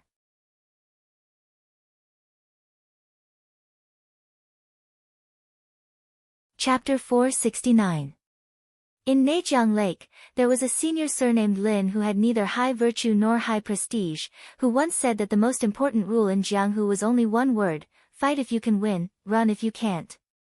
Jiang Fengxing wasn't a member of the martial world, and he had never heard of this man named Lin. However, he clearly understood that if he didn't run now, he would die. In order to keep the secret of kidnapping Lu Chaoga, they tried their best to reduce the number of people involved. Except for Qiang Long Tan, who was the main planner, only Jiang Fengxing and a few people he trusted were responsible for the execution. None of Qiang Long Tan's people in the Flower City were useful. Even Qiang Long Tan's son Jiang Zhulu and his steward Lu Tong knew nothing about this. Fang Yan came to Jiang Zhulio's wedding to ask for Lu Chaoga, which made Jiang Zhulu extremely angry. He believed that Fang Yan was slandering him, and wanted to ruin his and his father's reputation with this, so that the marriage between the Jiang family and the Jiang family would fail. If Jiang Zhulu knew that his father was on this cargo ship, his expression would be quite interesting, wouldn't it? Now, Fang Yan and his snake-playing friend pushed open the door and walked in, which meant that the few guards outside had all been taken care of by them. Their biggest support, the main god, was already dead, and Qiang Long Tan was poisoned by the snake. What else could stop Fang Yan from taking his revenge? "Let me go." Jiang Fengxing didn't have the strength to struggle, so he could only threaten loudly, "Fang Yan, let me go. I'm a member of the Jiang family. You better not touch me. If you dare to touch me, you will become the enemy of the Jiang family. Are you ready? Do you really want to become the enemy of the Jiang family, a lion? What did you just say the Jiang family is?" Fang Yan lifted Jiang Fengxing up, sneered and asked, "A lion? So what if it's a lion? Isn't it still an animal?" "Fang Yan, you!" Jiang Fengxing yelled in anger. The Jiang family was the Jiang family, respected and feared by everyone. Because he was a member of the Jiang family, everyone had to hold him high above their heads when he walked outside. To suddenly meet someone who did not place the Jiang family in his eyes, this feeling was rather unfamiliar. I don't want to be enemies with anyone, but if someone wants to hurt the people around me, I won't hesitate to make the whole world my enemy. It doesn't matter if he's a lion or a wolf, a tiger, or a mad dog. This was Fang Yan's current state of mind. It was the greatest realization Fang Yixing had after dying in battle. At that time, Fang Yan was kind, passive, undisciplined, and didn't want to take on any responsibilities. He was a young man who didn't want to be enemies with anyone. However, when his father, Fang Yixing, died in battle, and when he rushed over, he could only carry his father's cold corpse back. The pain of being separated by life and death tore his body apart, causing him to grow up overnight. Fang Yan swore in his heart that he would never let the people around him leave again. "I don't want to suffer this kind of unbearable pain anymore. Fang Yan, we can talk." Jiang Fengxing's tone eased a bit. He also understood that threatening Fang Yan with the Jiang family wouldn't bring him any benefits. Instead, it would only infuriate Fang Yan even more. You don't have any irreconcilable conflict with the Jiang family. Even if two kids have a small quarrel, the elders in the family won't take it to heart. It's better to squash enmity than keep it alive. I am willing to be the middleman between you and the Jiang family, to solve this conflict. In this way, we can live in peace and develop together. Isn't that great? Plop. Fang Yan swung his hand and threw Jiang Fengxing's body onto the deck of the room. Jiang Fengxing showed a painful look. It seemed that this fall was quite heavy. Why should I solve the conflict with the Jiang family? Asked Fang Yan. Fang Yan. Jiang Fengxing rubbed his arm, which was hurting from the fall, and said, do you think that you can live a peaceful life after getting rid of us? Do you think that Dragon Pool and I are the only ones who are interested in the Rubik's Cube? You can ask Lu Xiaoge, you can ask herself, in these few years, how many times has she been in danger? How many assassination attempts has she been through? Are we the only ones who did it? Fang Yan, you have underestimated the attraction of the Rubik's Cube, and your current value. Looking down at Jiang Fengxing, Fang Yan continued, therefore, I should keep you alive, and ask you to help me talk to the Jiang family, so that we can bury the hatchet. If I'm smart, I will also offer a part of Chaoyan Technology's shares to them. In this way, the Jiang family won't be interested in me anymore. With the protection of the Jiang family, the others who are interested in me will have to be more cautious. Am I right? Jiang Fengxing threw a sharp glance at Fang Yan and said, Chaoyan Technology has 3 major shares, and the Qin family has a great interest in them. With the Qin family, a true god, we don't need to be afraid of anything. However, it's easy to dodge a spear in the open, but hard to defend against a stab in the dark. One more friend, one more way out. You can be friends with the Qin family, but that doesn't mean you have to be enemies with the Jiang family. That won't do you any good. Chaoyan is developing fast, but it's not a good thing to be controlled by others. Besides, even if you can make billions, you have to make sure that you are healthy, and healthy, so that you can enjoy it. Am I right? Fang Yan looked at Jiang Fengxing with a meaningful smile and said, I understand what you just said. You are still threatening me, aren't you? Fang Yan, I am not threatening you. I am just telling you what kind of choice a smart man should make. Said Jiang Fengxing with a sincere look, as if he was thinking for Fang Yan's sake. Why does an egg have to collide with a rock? What's the point of smashing yourself into pieces? So, as a so-called smart man, I should let you go? Fang Yan asked. Jiang Fengxing didn't answer. He thought, isn't this nonsense? I have been talking to you for so long, do you still not understand? If you kill me, won't you become a mortal enemy of the Jiang family? But, if I do that... Fang Yan pointed at the driver, who was lying on the ground without moving, and said, what about him? He is only a driver, but you killed him like this. What about his wife and child? What about his parents? He is only a small person who doesn't affect the big picture. A small person shouldn't live like a small person. If I let you go, what will happen to her? Fang Yan pointed at Lu Xiaoge's assistant and said quietly, she also loves her parents and family. She has a man who loves her as much as his own life. She is still so young, and has a bright future. She is not married yet, and she doesn't have children of her own. Such a little girl was humiliated by you, and almost killed by you. What will happen to her? Jiang Fengxing wanted to say that she was also a small person, an insignificant chess piece. But when he noticed the look in Fang Yan's eyes, he tactfully swallowed his words back into his stomach. He knew that Fang Yan wouldn't listen to him like this. This stupid guy, those people's life and death, what does it have to do with him? At most, he would just have to pay some money. If he killed him because of these small people, then he would have to fight against the Jiang family to the death. What's more important, can't he even tell this? Fang Yan pointed at Lu Xiaoge, who was standing quietly by the bed, and said, "She is my best friend, my business partner, and my very, very important family member. I don't know how much she has sacrificed for me, and I think you know it better than me. But you kidnapped her, and used the cruelest way you can imagine to deal with her. If I were to be a smart person, as you said, what would she think?" Jiang Fengxing glanced at Lu Chaoga, and said in a low voice, "Miss Lu is a hero among people, and the most excellent strong woman I have ever met. Besides, I know that she loves you very much. She is a smart person, and she knows what is the best for you. She can forgive this kind of thing. We can talk about any conditions, isn't that right, Miss Lu?" Lu Chaoga didn't say anything. Since Fang Yan was already here, everything would be decided by him. If Fang Yan said that they should be released, she would think that Fang Yan was mature, steady, and considerate of the overall situation. If Fang Yan said that they should be killed, she would think that Fang Yan was a man who could distinguish kindness and hatred clearly, and was loyal. She would support all the decisions made by Fang Yan. She thought it was reasonable. "I won't forgive you," said Fang Yan. "I never believe that negotiations can solve conflicts, because new conflicts will arise after negotiations. If you throw a piece of meat to the wolf will turn around and walk away. But when the piece of meat in its stomach is gone, it will come back to you again for a new piece of meat."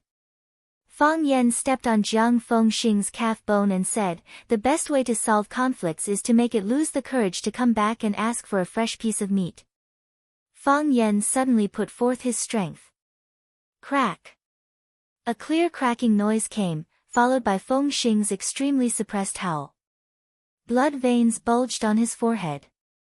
One of his calves had already been broken by Fang Yan, and the bone inside was broken. Fang Yan didn't take his foot back just because Fengxing's calf bone was broken.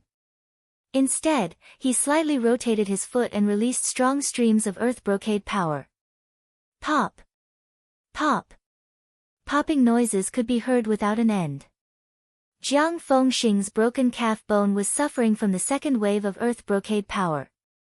Under the great attack of earth brocade power, the hard bone was crushed into puddles of powder. Fang Yan! Jiang Fengxing roared Fang Yan's name, but eventually, he couldn't say the rest of his words. Then, he directly fainted. Fang Yan looked at Jiang Fengxing, who had fainted, and said in a low voice, "If you want to be a bad guy, you should have the awareness of being a bad guy. You do everything you can. When your lives are threatened, you try to solve problems through negotiation. That's not good. It's not fair to the good guys." Fang Yan moved his foot to the other leg of Fengxing, crushing the bone of Fengxing's calf into bone powder just like what he did just now. After that, he slightly sighed in relief and said, "I'm a good man."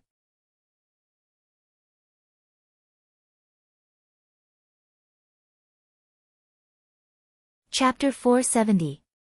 What was the feeling of fainting and waking up again? It was the feeling of hovering between life and death. The first kick of Fang Yan crushed Fengxing's lower leg bone into ashes, making him pass out immediately. The second kick of Ji Hao crushed the other leg bone of Fengxing, waking him up from the state of unconsciousness. Fengxing's face was twisted, and his forehead was soaked in sweat. His face had turned dark purple, making him look like a patient suffering from an incurable disease. "Fang Yan! You bastard! How dare you destroy me?" Only at this moment, he finally had the chance to finish the sentence that he hadn't finished before he passed out. The piercing pain from his leg struck his brain over and over again, letting him know that he had already become a real disabled man. He didn't think that Fang Yan would do this so thoroughly. Qiang Longtan's evaluation of Fang Yan was fair and honest. He had the heart of a rabbit, the IQ of a fox, the eyesight of a vulture, and the appetite of a tiger. He truly had a murderous heart. Fang Yan didn't mind Fengxing's bad attitude towards him, although he felt that Fengxing's behavior was quite ungentlemanly. With a calm look, Fang Yan looked at Fengxing, who was sitting on the ground and howling in pain, and said, "I don't care about being cursed at, but I don't like being cursed at. After all, it's not a pleasant thing." Fang Yan threw a kick towards Fengxing's arm. Crack. The familiar bone-cracking noise came once again, and Feng Xing passed out again before he could even let out a scream. Fang Yan broke Feng Xing's elbow in the most direct and violent way, making Feng Xing's right arm powerlessly hang down. "Why didn't you kill him?" asked Qiang Long Tan. His arm, which was bitten by the blind black dragon, was no longer turning black, and the venom was no longer spreading in his body. Moreover, as time went by, the venom was even fading away. Therefore, Ji Hao had roughly figured out the venom of this snake. Since his life was no longer in danger, he naturally turned his attention back to the fight between Fang Yan and Feng Xing. This was another hidden gate of life and death. Fang Yan's attitude towards Jiang Fengxing had also determined his attitude towards Qiang Long Tan. Therefore, Jiang Fengxing's fate was Qiang Long Tan's fate. Seeing that Fang Yan had only destroyed Feng Xing's pair of feet and an arm, but didn't kill him directly, he asked out loud. "Did I disappoint you?" Fang Yan turned to look at Qiang Long Tan and said in a sarcastic tone. "I killed Jiang Fengxing and started a deadly hatred against the Jiang family. Isn't this better for your own benefit?" "Indeed." Qiang Long Tan nodded calmly, without the slightest hint of panic or fear from an impending disaster. This man was indeed extraordinary. Even his enemies found it difficult to underestimate his tenacious nature and forbearance. He was like a harmless-looking bull that could easily gain the trust and goodwill of others. However, when you didn't take any precautions against him, he would stab your heart from behind with his sharp horn. Jiang Fengxing and I were the main planners of this kidnapping. I only used my brain, but all the executors were Feng Xing's chess pieces.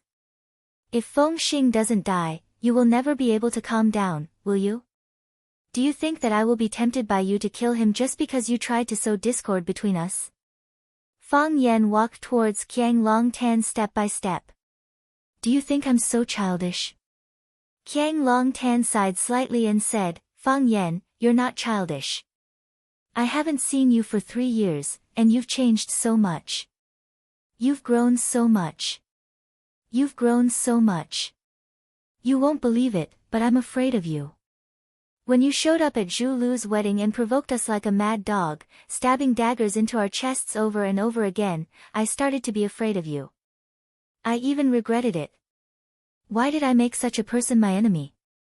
If we were friends, wouldn't our Jiang family's days be a little better? At least, we would enjoy the same treatment as the Lu and Gu families, wouldn't we? Fang Yan will never be friends with someone like you." Lu Chaoge said in a disdainful voice, "You say you're afraid of Fang Yan, but I'm actually more afraid of you. Qiang Long Tan, there's no such thing as an impenetrable wall in the world. Even if we can't find any evidence to prove that you did it, we already have an answer in our hearts. Why do I hate you so much? Because I knew that you killed my parents a long time ago. No matter how good you are to me, it's all fake. No matter how much you do, it's all fake. How can you expect people to repay you sincerely?" Qiang Long Tan shook his head with a bitter smile. He looked at Lu Chaoge and said, "Chaoge, for a long time, I did treat you as my own daughter. I only have one daughter, Jiang Zhulu. As you become more and more outstanding, more and more beautiful, I suddenly feel that having a daughter like you is also something to be proud of. It was selfish of me to let you marry Jiang Zhulu. If we were a real family, would you still be arguing about separating from Longtu? If you fell in love with Jiang Zhulu, would you still have the heart to split Longtu group in two? I'm getting older and older, and Longtu will eventually fall into Zhulio's hands. To be honest, if it weren't for the flower pot that fell on your balcony, if you had really agreed to marry Jiang Zhulu back then, I would have been more inclined to hand Longtu group over to you. Jiang Zhulu is already a very outstanding child. But compared to your ability, he's still a long way off. You were able to make Chao Yan what he is today in just 2 or 3 years, which has already proven my foresight. Unfortunately, Chaoge, we're not a family.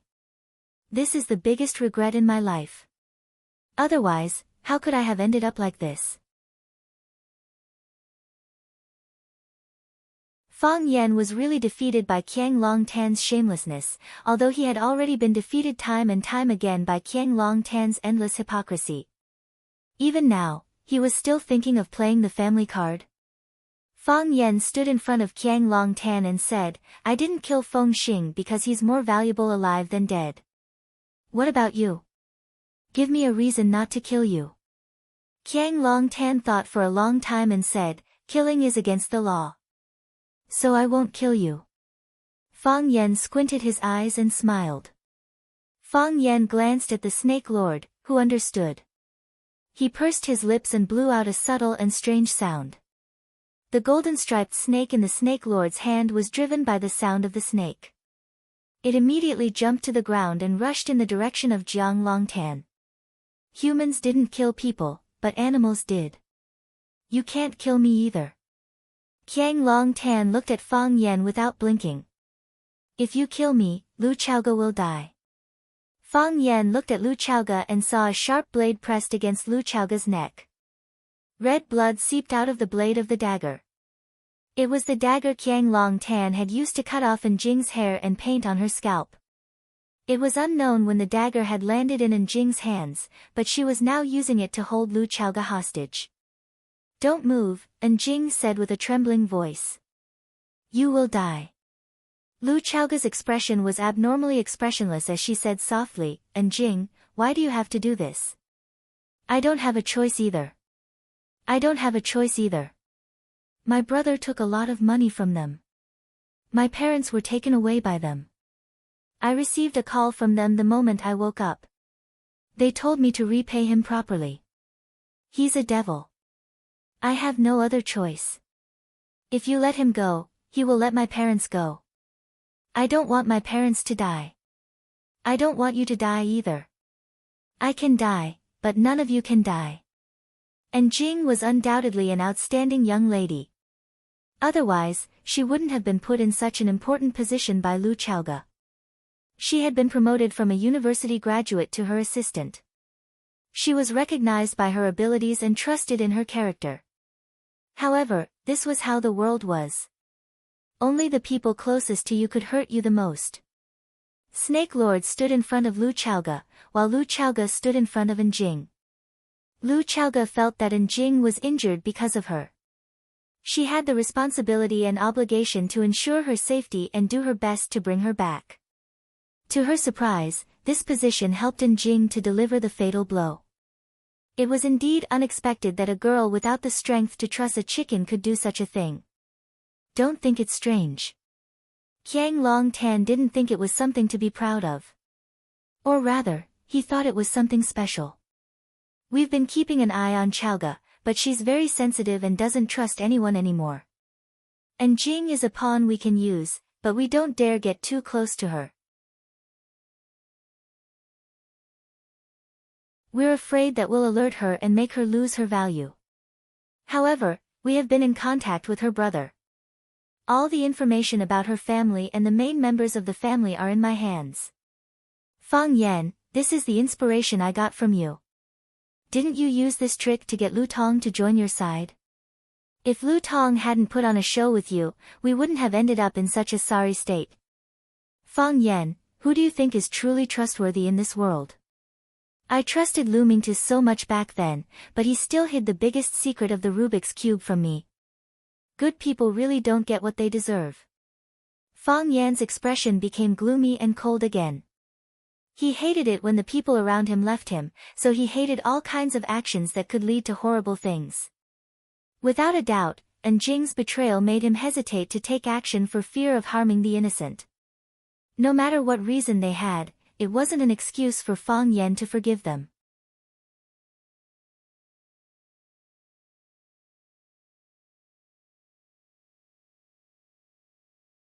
Chapter 471.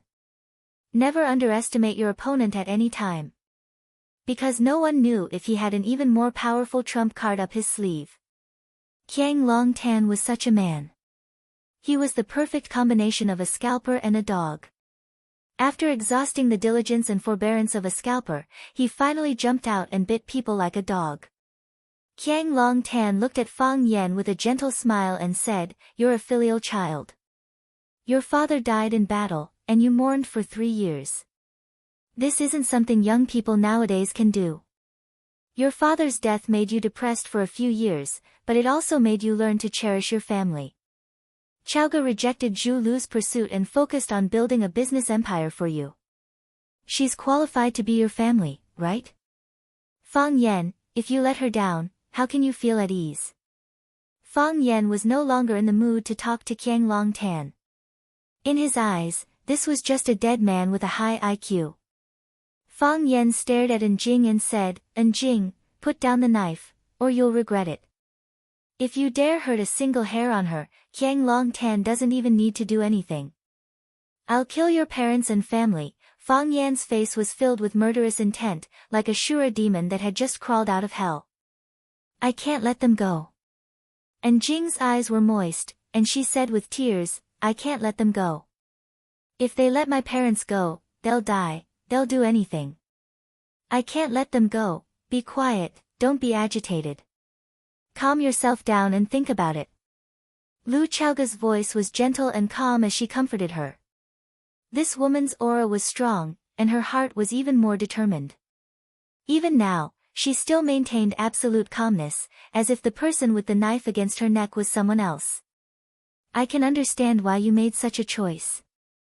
If it were me, I'd make the same choice as you. I'm just your boss, but they're your parents. They're the people who gave birth to you, raised you, and gave you life. For them, I can understand you doing anything. But have you ever thought that even if you kill me, will he let your parents go? You've been with me for 2 years, and this isn't the first time you've dealt with people like Qiang Long Tan. You should know that he won't allow what happened today to leak out. If he escapes from here, the first thing he'll do is get rid of your parents. I know, but Jing cried even more miserably, and her emotions were close to breaking down. Her hand, which was holding the knife, kept shaking. Every time she shook, a shallow cut appeared on Lu Xiaoga's slender neck. The red blood was like a thin red line, and it was slowly spreading forward. But I don't know what to do. I can't let him go. Boss Lu, can you ask Fang Yan to let him go? Lu, Jing, Lu, Don, Lu, but Lu Chaoga sighed and said, Jing, don't you understand? Only by keeping him here can your parents and family be safe and have a chance to survive. If you let him go, they will only die. Whether it's for you or for me, we can't let this person go. Boss Lu, I beg you, scram. Fang Yan suddenly shouted harshly. A majestic force sprayed out from his mouth. This kind of extremely penetrating explosive sound almost burst people's eardrums. Just as Jing was about to say something, she suffered the attack of the Taoist mountain strike mantra that contained inner strength and resembled the Buddhist lion's roar. Her mind went blank for a moment, and there was a roar in her ears. When the thunder in her ears disappeared and her consciousness returned to normal, she found that she had lost the ability to breathe.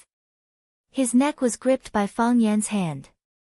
His feet were off the ground, and he was hung in the air by one of Fang Yan's arms. Jing was completely dumbfounded by Fang Yan's actions.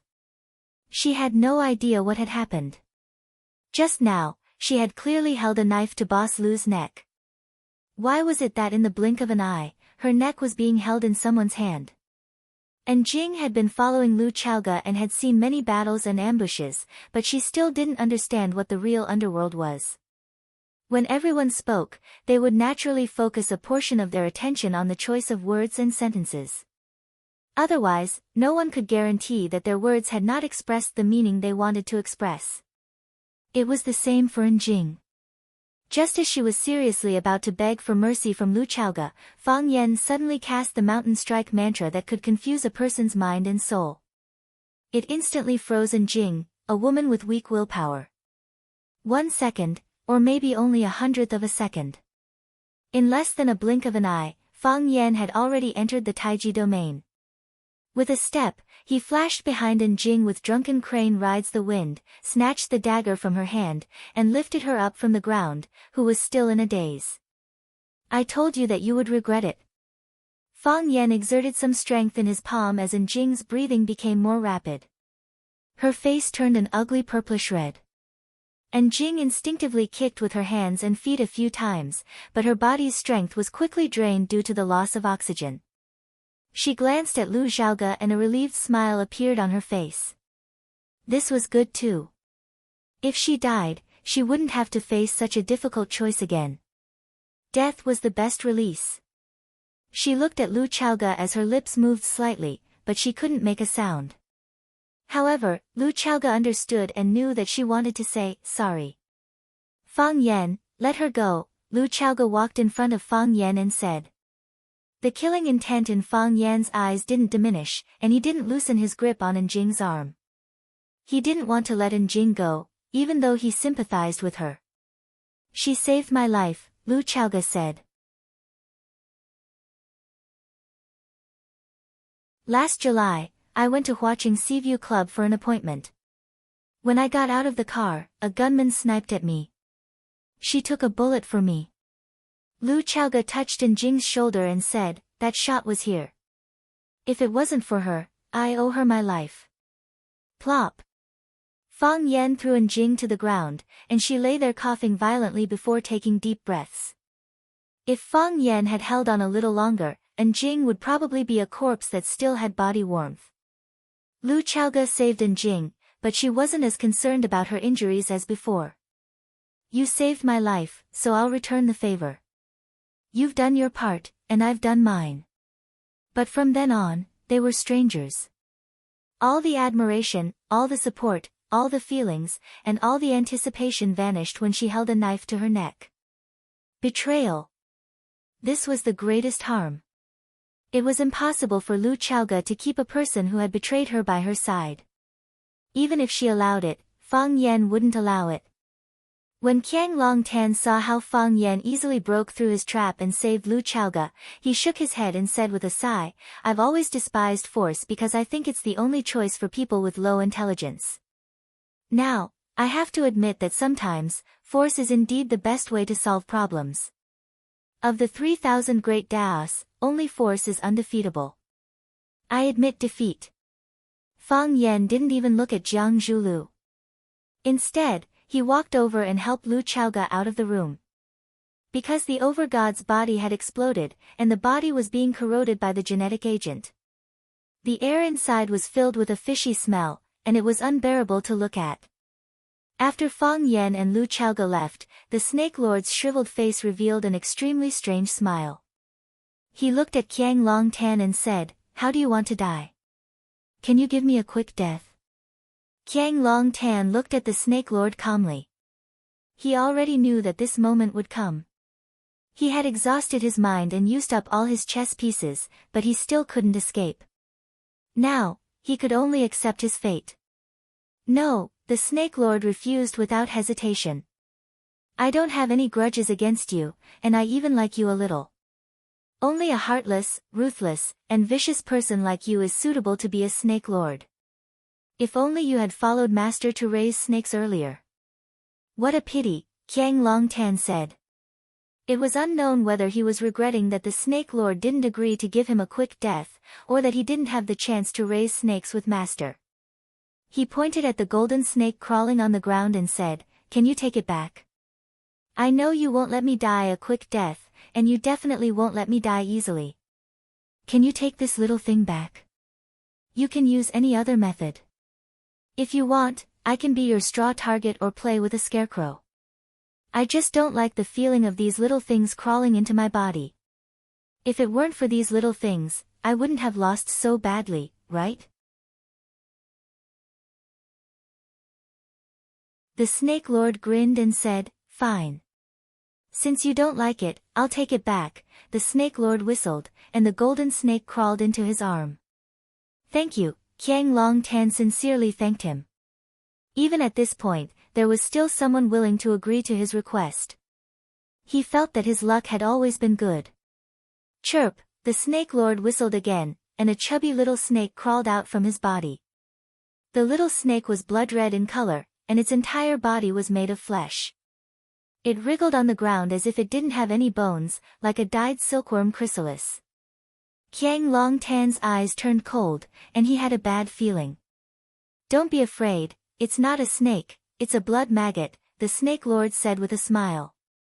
The Snake Lord smiled and said, "It will enter your body and live in one of your internal organs. It can live for a long time. Until it can't find any food, or it gets tired of staying there, it will try to dig a hole outside." Chirp. The Snake Lord whistled again, and the blood maggot rushed towards Qiang Longtan at a speed that didn't match its body at all. It ran to the top of its shoe, and then crawled towards its upper body. Qiang Longtan tried to slap it with his hand, but missed. He jumped and shook with all his might, trying to shake off the blood maggot. But the blood maggot had suction cups under its feet, and no matter how hard he tried, it wouldn't let go. Whoosh! The blood maggot quickly crawled to Qiang Longtan's face, and after probing around with its tentacles, it suddenly drilled into Qiang Longtan's nostrils.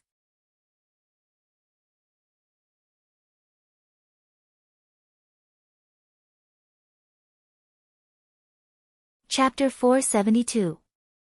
That soft thing very nimbly went into his nostrils.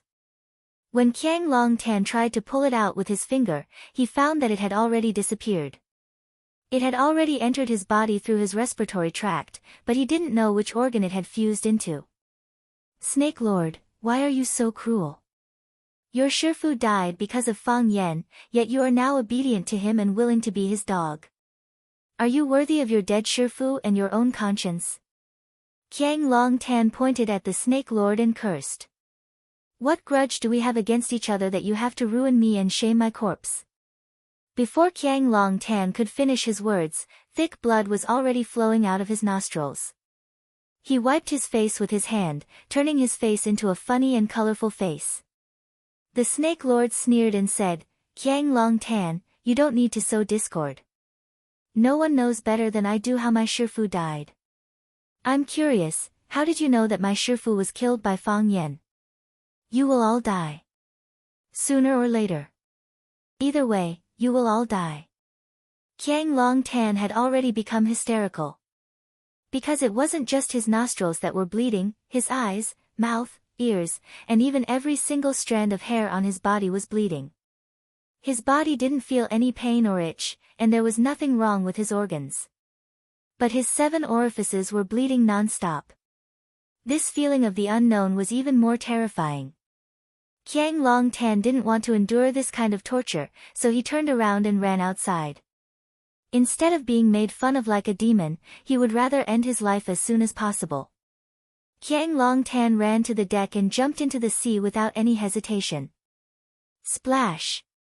The sound of water splashing could be heard as his sinful body sank into the unfathomable depths of the sea. The Snake Lord leisurely followed behind him, stood at the edge of the ship and looked at the turbulent sea, then softly said, "Do you really think jumping down will save you?" No one answered his question. Because Qiang Longtan had disappeared without a trace.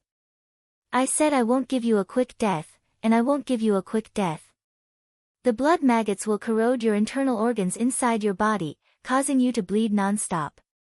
The blood flowing outside will attract a large number of terrifying sharks. The shark at the front will swallow you whole.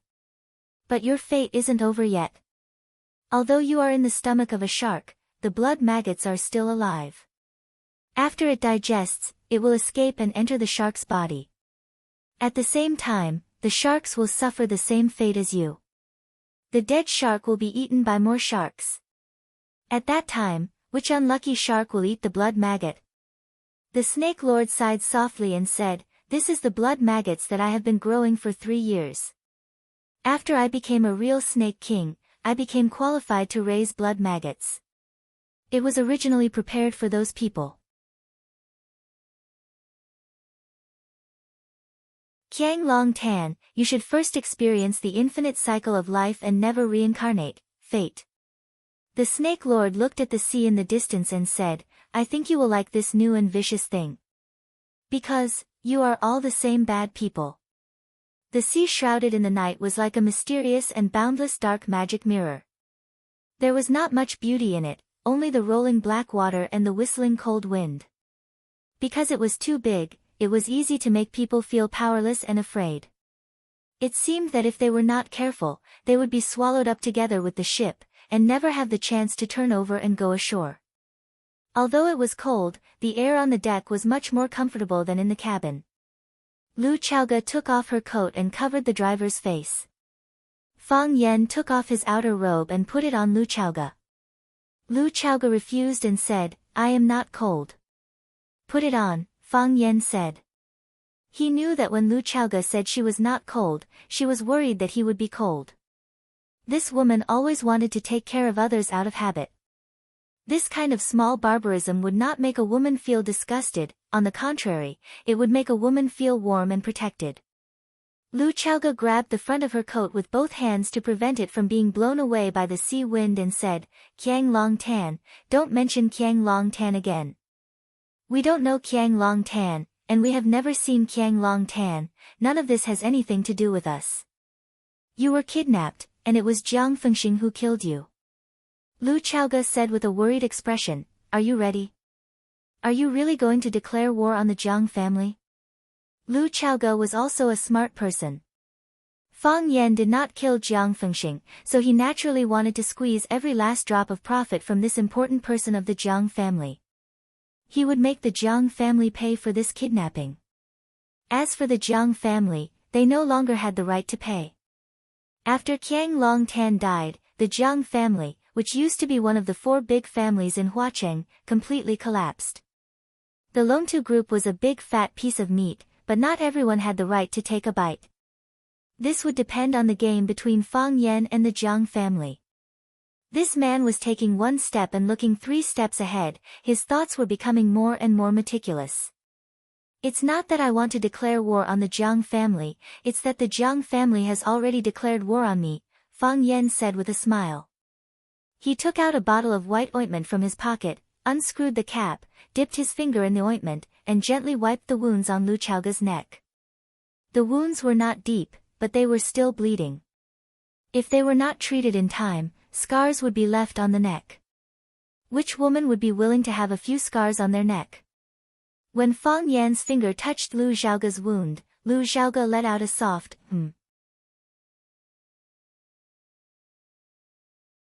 His body trembled slightly as if he would fall at any time. Fang Yan's finger touched Lu Xiaoge's wound. "What's wrong?" Fang Yan asked. "Does it hurt?" "It doesn't." Lu Xiaoge's cheeks were slightly red.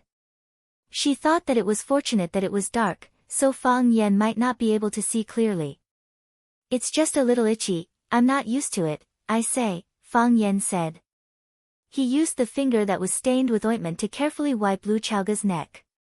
Lu Xiaoge also raised her head high, her slender neck perfectly presented in front of Fang Yan's eyes. She did not look at Fang Yan's eyes, but looked at the vast and dark sea where nothing could be seen. "This is not the golden chrysalis skin nourishing powder, it's the snow snake ointment I got from my friend. The effect of snow snake is not worse than the golden chrysalis, it's just too hard to find." Fang Yan applied it to all the wounds on Lu Xiaoge's neck, then put the half bottle of snow snake ointment in Lu Xiaoge's hand and said, "You keep this bottle." If there were any bumps or bumps, he would immediately apply a layer of it. After the wound is healed, there will not be any scars left, and the skin will be smooth and shiny, just like the skin of the snow snake. Lu Xiaoge refused and pushed the snow snake ointment to Fang Yan's hand. "It's too expensive. I can't take it." Lu Xiaoge said. "You gave your life to me, and I'll give you a bottle of snow snake ointment, what is it worth?" Fang Yan said strangely. When did this woman become so wishy-washy? She was not the kind of woman who would put a bottle of snow snake ointment in her eyes. "I think," Lu Xiaoge's gaze swept to the distant sea and said, "maybe your technique is more professional. If you help me apply it, the effect might be better." Fang Yan was stunned for a while, then put the snow snake ointment back into his pocket and said, "That makes sense." Lu Xiaoge let out a sigh of relief. Fang Yan didn't refuse, this was something to be happy about. She was willing to pay, but Fang Yan might not be willing to accept. Sometimes, there were too many scoundrels in life. "Your face is red," Fang Yan said. Lu Xiaoge was a bit annoyed. This guy, He must be doing it on purpose. Fang Yan suddenly reached out and pulled Lu Xiaoge into his embrace. He said emotionally, "You don't know how worried I was when I found out that you were kidnapped." Jiang Zhulu was sitting across from me at the time, and I had the urge to tear him apart. I was too scared that the people I cared about would leave me. The feeling of not being able to see you again in this life is too terrifying. Just thinking about it makes me feel cold all over and despair seep into my bones. I really can't imagine what kind of crazy things I'll do if you don't come back. Xiaoge, I apologize. I admit, ever since you hid the truth from me about your aunt, I've been on guard against you. I wanted to get close to you, but there was always a barrier in my heart. I know, Lu Xiaoge lay in Fang Yan's arms tiredly and said, I could feel it. All the responsibility was on me, so I never felt wronged. But later, you sacrificed so much for me. I left for 3 years, and you held on for 3 years. I mourned for 3 years, and you worked hard for 3 years. I thought about it peacefully for 3 years, and you fought openly and secretly for 3 years. This kidnapping was just a continuation of the previous traps. I thought, if it wasn't this time, if it was the previous time, if it was any other time in the past 3 years, if I wasn't there at that time, if you were kidnapped, would I be the biggest sinner? If something happened to you, how could I be worthy of what you've done for me? How could I live up to my own conscience? Fang Yan, this is something I'm willing to do. It's also the only thing I can do. I said that I would bring Chaoyan technology to a higher level, and I want the whole world to look up to you. If a man wants to fight on the battlefield, a woman will choose a good horse with a golden saddle and sew an indestructible armor for him. Chaoyan is your strongest armor. Fang Yan hugged Lu Xiaoge tightly and said, I won't let anyone hurt you anymore. I promise. Because Fang Yan hugged her too tightly, Lu Xiaoge felt that she couldn't breathe properly and was about to suffocate. But she was really greedy for this feeling of being protected.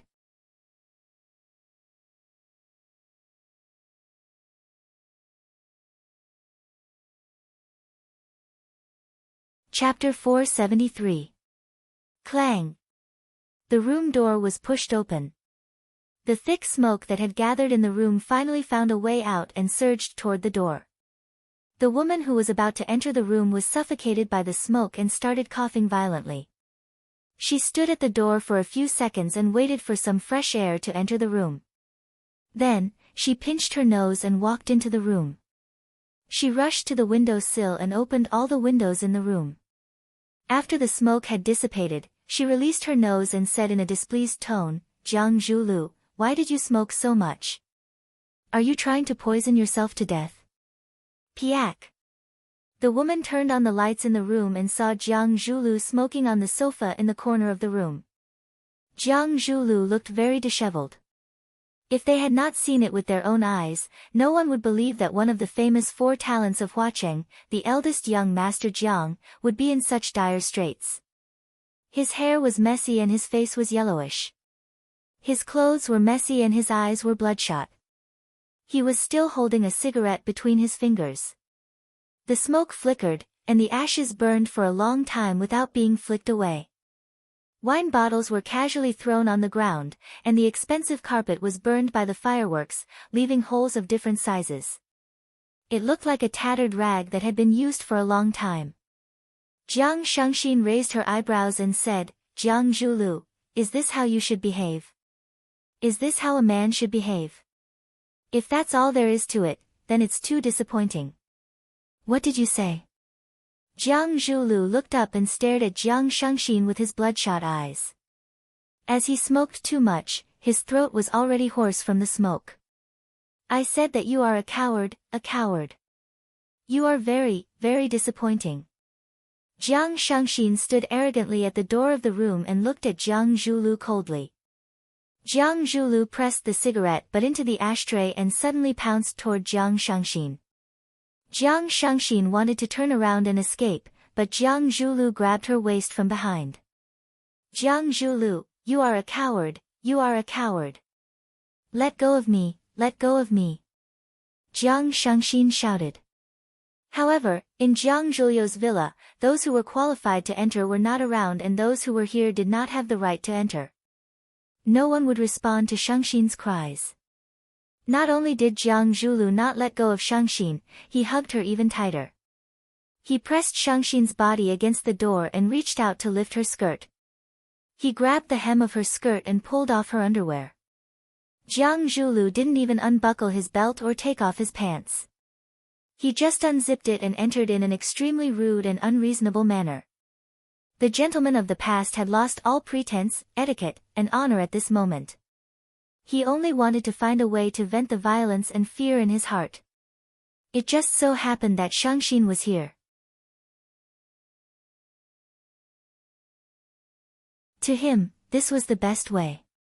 Jiang Shangxin struggled with all her might, but she was far less forceful than Jiang Zhulu, who had descended into a state of madness. Rape is like life. If you can't resist, then just quietly enjoy it. Jiang Shangxin finally calmed down. As she laid her hands on the door and stopped moving, she stuck out her buttocks and welcomed Jiang Zhuliu's repeated attacks. After the storm subsided, Jiang Zhulu collapsed weakly on her back. He silently lifted Shangxin's skirt up and tidied his own clothes. As a noble lady, she had to make herself appear as calm and elegant as possible. After tidying Shangxin's clothes, she turned around and helped Jiang Zhulu to zip up his pants. Then, she helped him to the sofa. "I'm sorry." Jiang Zhulu lay on the sofa and said in a low voice. "There's nothing wrong with adding some spice." Jiang Shangxin said expressionlessly. "I mean." Jiang Zhuliu's mind went blank and he tried hard to think of his words. "My performance has disappointed you. All along, I felt that I was very strong and calm. There was nothing that I couldn't do, and there was no opponent that I couldn't win against. Now, I know that it was all because of my father's strong support. I'm not strong because I'm strong, and I'm calm because of my father. Subconsciously, I always thought that it's okay if I don't do well. If I don't do well, there's still my father to help me and the Jiang family to support me. They will always help me get the final victory. In the past, I didn't want to admit it and always wanted to do something to prove myself. To prove to others and to my father. I want to tell them that I can do what my father can do. Now, I know that I can't do what he can do. Without me, the Jiang family won't suffer any losses. But without my father, it will be unstable." Jiang Shangxin reached into her bag and took out a lady's cigarette. She took out a stick and put it in her mouth. The thin and long stick complemented her delicate red lips and gave off a strange sense of temptation and beauty. "You haven't found them yet?" Jiang Shangxin puffed out a mouthful of smoke and asked. "No." Jiang Zhulu shook his head. He reached out to touch the box of cigarettes, but realized that it was empty. Jiang Shangxin passed her cigarette over. Jiang Zhulu waved his hand and said, "I'm not used to it." "My father hasn't been found either," Jiang Shangxin said. Jiang Zhuliu's face was full of worry and he said, "Where do you think they went? Did they leave alone or together? Why did they leave so secretly and in such a hurry? Why didn't they say anything when they left? Why didn't they leave a message? They didn't even say anything because they didn't want to alarm anyone. They didn't say anything because they knew that they would definitely be able to come back. Where exactly did they go?" Jiang Zhulu asked confusedly. Jiang Shangxin crossed her long legs and stared at Jiang Zhulu coldly. "You really don't know?" Jiang Zhuliu's expression froze and he said embarrassedly, "I only suspected it, but I didn't have any evidence to support it. Other than the kidnapping of Lu Chaoga, what else was there for them to disappear so mysteriously?" "You mean, the two of them worked together to kidnap Lu Chaoga?" Jiang Zhulu asked in shock. "Why? Feeling sorry for her?" Jiang Shangxin laughed coldly. Reaching out, Jiang Zhulu pulled Shangxin into his embrace and said, "Shangxin, do you think that I would still have such thoughts at this stage? Lu Chaoga and I are already a thing of the past. You are the wife that I have officially married.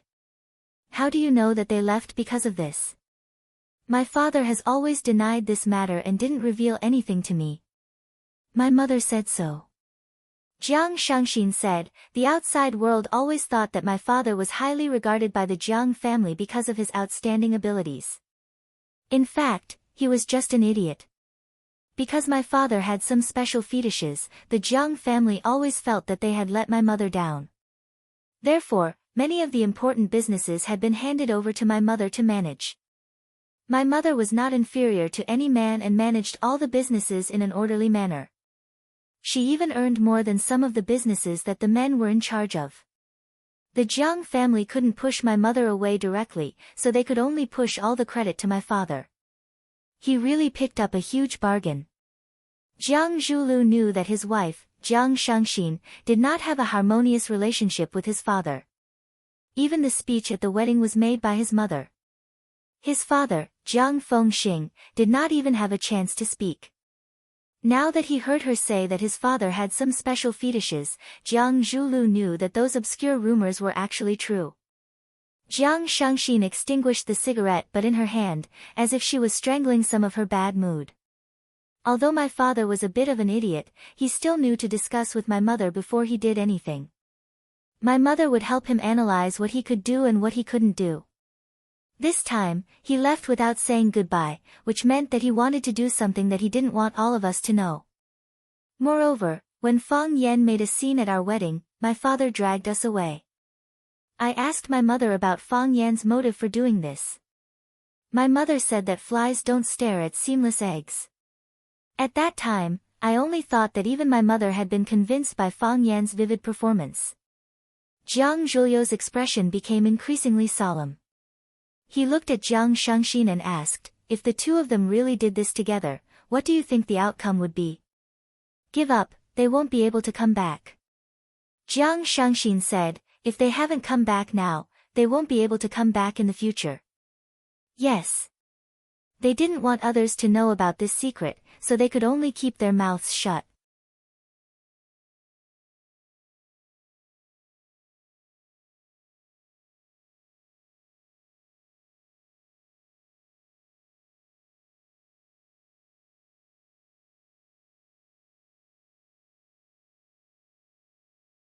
She was like a sweet lover who was deeply in love and reluctant to part. Jiang Shangxin nodded and entered the red sports car that she had driven over. Very quickly, she drove away. The gentleness in Jiang Zhulio's eyes disappeared and the smile on his face disappeared. He coldly spat out two cold words, whore.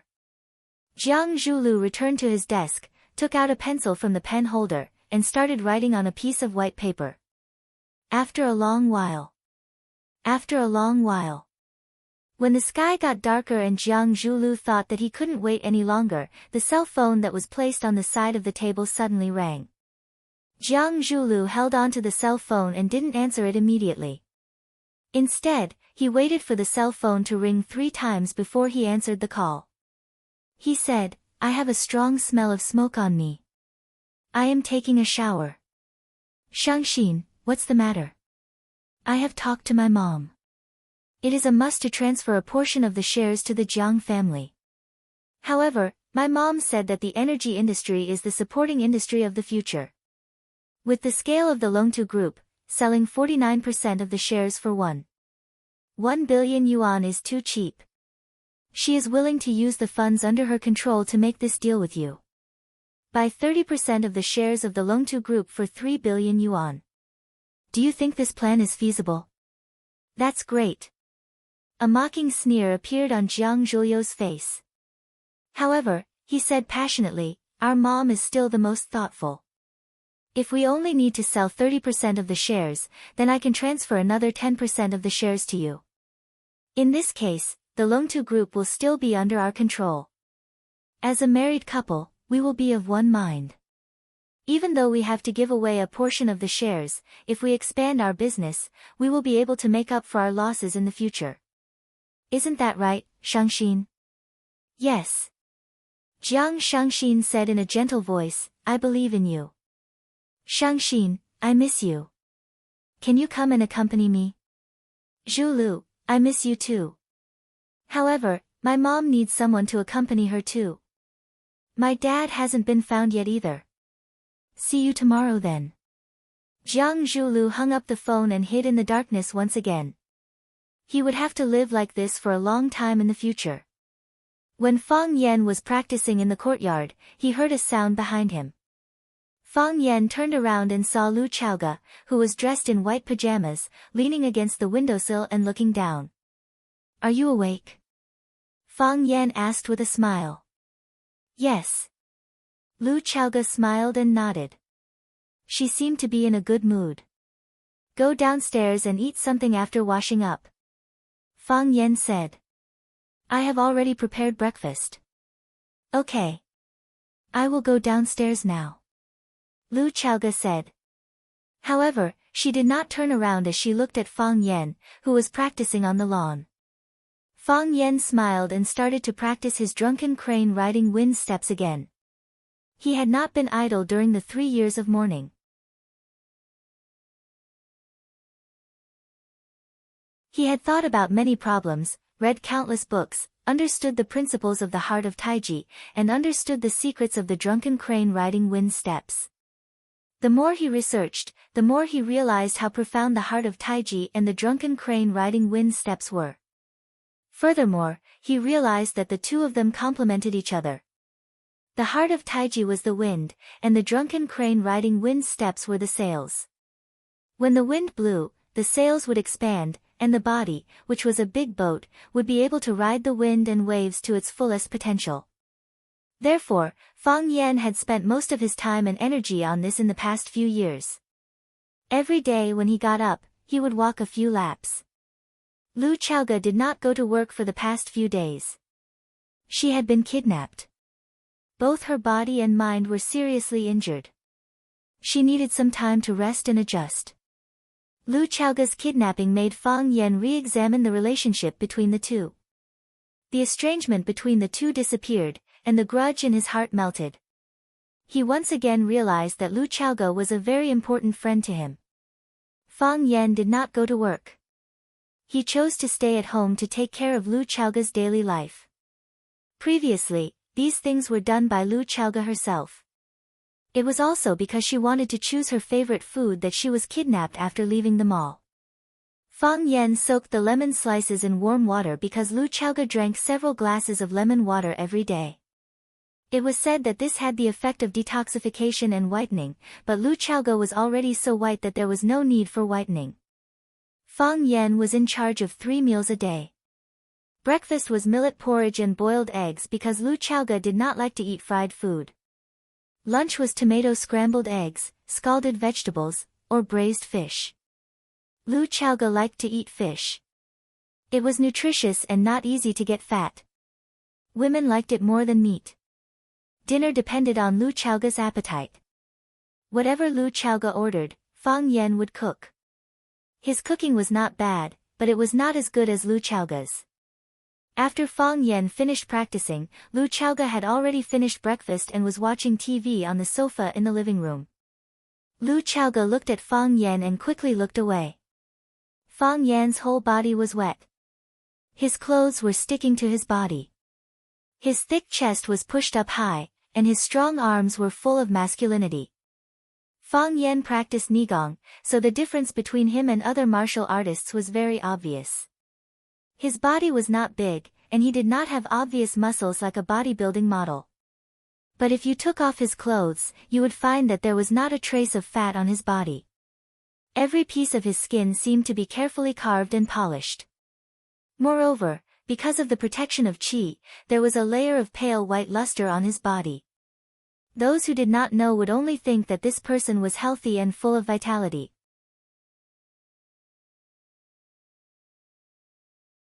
But those who knew would understand that this person was overflowing with divine light and was certainly not a villager.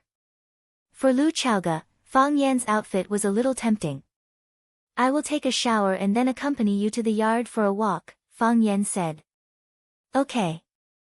Lu Chaoge nodded her head and agreed. Fang Yan took a shower and went downstairs. When he was about to take Lu Chaoga for a walk in the neighborhood, he realized that there were guests at home. Jiang Shangxin, Jiang Zhuliu's fiancé. The Jiang family, or rather, the Jiang family, had finally come knocking. Lu Chaoga was still watching the television and had no intention of talking to Jiang Shangxin. Jiang Shangxin sat on the sofa and drank tea. Her eyes were also fixed on the television screen, as if the program was very tempting. When she saw Fang Yan coming downstairs, Jiang Shangxin put down the teacup in her hand and stood up. She said, "Mr. Fang, I want to talk to you." Fang Yan looked at Jiang Shangxin and asked, "What do you want to talk about?"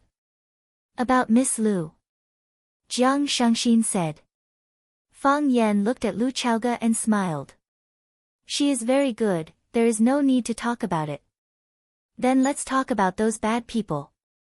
Jiang Shangxin looked at Fang Yan stubbornly and continued.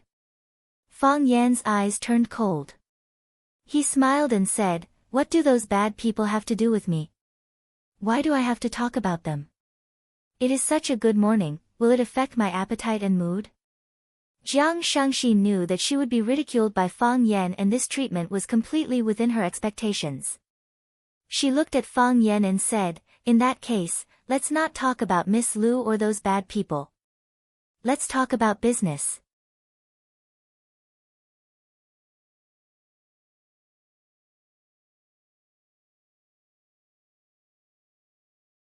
Chapter 475. Business? Fang Yan laughed. "We can talk about this. Who would be willing to reject something that could earn them money?" Fang Yan pressed on and forced Shangxin to retreat again and again. Jiang Shangxin wanted to talk about Lu Chaoga because she wanted to talk to Fang Yan about the ending of the kidnapping incident. Fang Yan said that Lu Chaoga was safe and sound and there was no need to talk about it. If Lu Chaoga was safe, Fang Yan would have the upper hand in the negotiation. Jiang Shangxin could only talk about the fate of the bad people, because those bad people were her father and father-in-law. Fang Yan could not care less, but she could not. Fang Yan still refused and said that talking about those bad people would affect his appetite and mood. In that case, Jiang Shangxin could only erase her father and father-in-law and make them a deal. Yes, the two lives of Jiang Fengxing and Qiang Long Tan were the contents of their deal. How humiliating, and how helpless he was. This Fang Yan really did not want to save any face for the Jiang family and the Jiang family. Jiang Shangxin looked at Fang Yan and asked, "Name a price." Fang Yan walked to Lu Zhaoga's side and sat down. Leaning back slightly, he crossed his legs and looked at Jiang Shangxin, who was standing in front of him. He said, "There are no outsiders in the house, why don't you speak more clearly? My emotional quotient is high, but my intelligence is not. I can't understand what you are saying at all and I will think that you are insulting me." Fang Yan, Jiang Shangxin looked slightly angry. Fang Yan's repeated provocations had indeed used up a lot of her patience. Jiang Shangxin was also a beauty that was 1 in a million. She was tall and had a height of 1.7 meters with her naked body. Her two slender and well-proportioned legs could instantly attract all the men's attention. She was beautiful and looked very much like a celebrity who was popular across the 3 provinces. She was slightly thinner and looked a little frail. However, women from rich and powerful families had their own elegance, which made up for this little deficiency in their bodies. "I'm listening," Fang Yan said. Looking at Fang Yan's clear and deep eyes, Jiang Shangxin finally calmed down. The hostility in his heart dissipated, and he once again gathered his spirit to overcome the difficulties before him. He had almost forgotten that this was the man who caused Jiang Junling, the proud son of the Jiang family, to be rebuffed. "Well, as Mr. Fang Yan said, there are no outsiders in this room, so we might as well lay it out. Miss Lu Chaoga was kidnapped, and we really want to know the truth of this matter. This matter has nothing to do with you. Why are you asking for the truth?" Fang Yan asked back. "Perhaps there's some misunderstanding. Do you still think this is a misunderstanding?" Fang Yan sneered. "If you think this is a misunderstanding, then let's end our conversation today."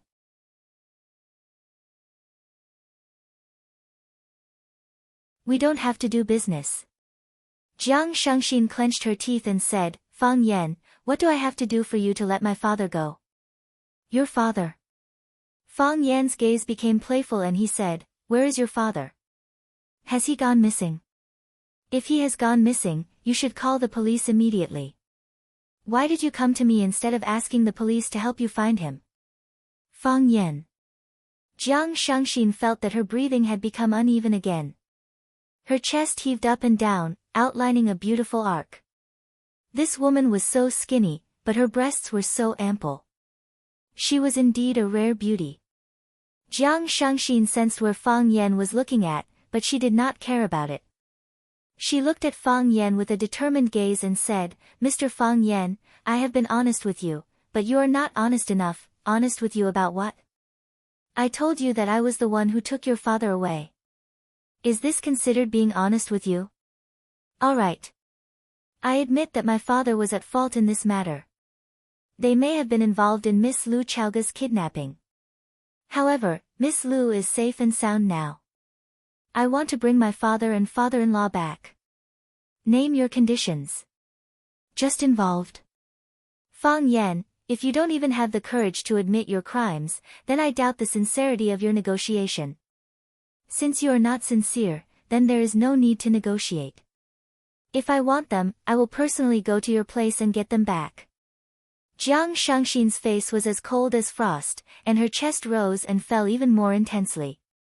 Fang Yan passed the lemon water on the marble coffee table to Lu Chaoga and said, Drink more water. Lu Chaoga took the lemon water and drank a big mouthful. She held the glass and continued to watch a matchmaking show on the television. It was as if she had nothing to do with what was happening in the living room. Since she had already handed everything over to Fang Yan, she gave him 100% trust. She knew that Fang Yan could handle it better than her. Fang Yan also accompanied her to watch the television and was even amused by the contents of the television from time to time. The atmosphere was warm and harmonious, and they had completely entered the world of just the two of them. Jiang Shengxin suddenly felt that she had become an outsider. Please, I am the guest, okay? Do you guys know how to behave according to Huaxia's etiquette? Please, I am here to negotiate with you guys. Do you guys have any business literacy?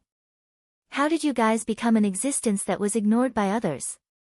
Jiang Shengxin walked straight to Fang Yan, stared into Fang Yan's eyes and said, Fang Yan, I want to bring them away today. Who? My father, Jiang Fengxing, and my father-in-law, Qiang Long Tan. Bring them away then. What has it got to do with me? They are in your hands. Fang Yan looked a little unhappy and said, Why do you say that they are in my hands? I have never seen them. Fang Yan, I apologize to you. I also sincerely apologize to Miss Lu Chaoga. I know that they are the masterminds behind the kidnapping of Miss Lu Chaoga. They have done something that is morally and legally unforgivable. They are sinners, but they are still my family. I hope that I can bring them back. You can state a condition that you are satisfied with. Please believe in our sincerity. I believe you this time. Fang Yan smiled and said. He took out a voice recorder from his pocket and pressed the play button on it. Fang Yan and Jiang Shengxin's conversation immediately sounded from the recording. From the beginning to the end, every word was recorded clearly. Fang Yan had forced her time and time again to tell the truth. When Jiang Shengxin saw Fang Yan take out the voice recorder, there was no surprise or fear on her face. Obviously, she had expected such a thing to happen. Jiang Shengxin looked at Fang Yan, who was playing with the recording pen excitedly, and said, Since I'm here, I'm already prepared to bear all the mistakes. This thing won't be of much use anyway. If you admit to your crimes, this thing will not be of much use. If you do not admit to your mistakes, this thing will be of great use. I will get someone to post it on the internet and let the netizens all over the world download it for free. What do you think of this idea? Fang Yan, we can talk about the terms of cooperation. Jiang Shengxin said. She was not worried that Fang Yan would really throw the voice recorder on the internet. This was not beneficial to her side, but what good would it do to him? Fang Yan kept the voice recorder and looked at Jiang Shangxin. It is a good thing that you have the courage to stand up and admit your mistakes on behalf of your elders. However, there are some discrepancies between the truth and what you think. Jiang Shangxin's heart skipped a beat and she asked anxiously, what discrepancies? Fang Yan patted Lu Chaoga's shoulder and said in an unfriendly tone, Chaoga was indeed kidnapped by your relatives, but there is only one person who conspired to kidnap Chaoga, and that is your father, Jiang Fengxing. As for Qiang Long Tan, I have never seen him before. I don't know where he went either. Why don't you get someone to look for him again? Jiang Shangxin's eyes turned cold and she said, Fang Yan, did you kill him? Murder is against the law, how could I do such a thing? Fang Yan hurriedly denied it.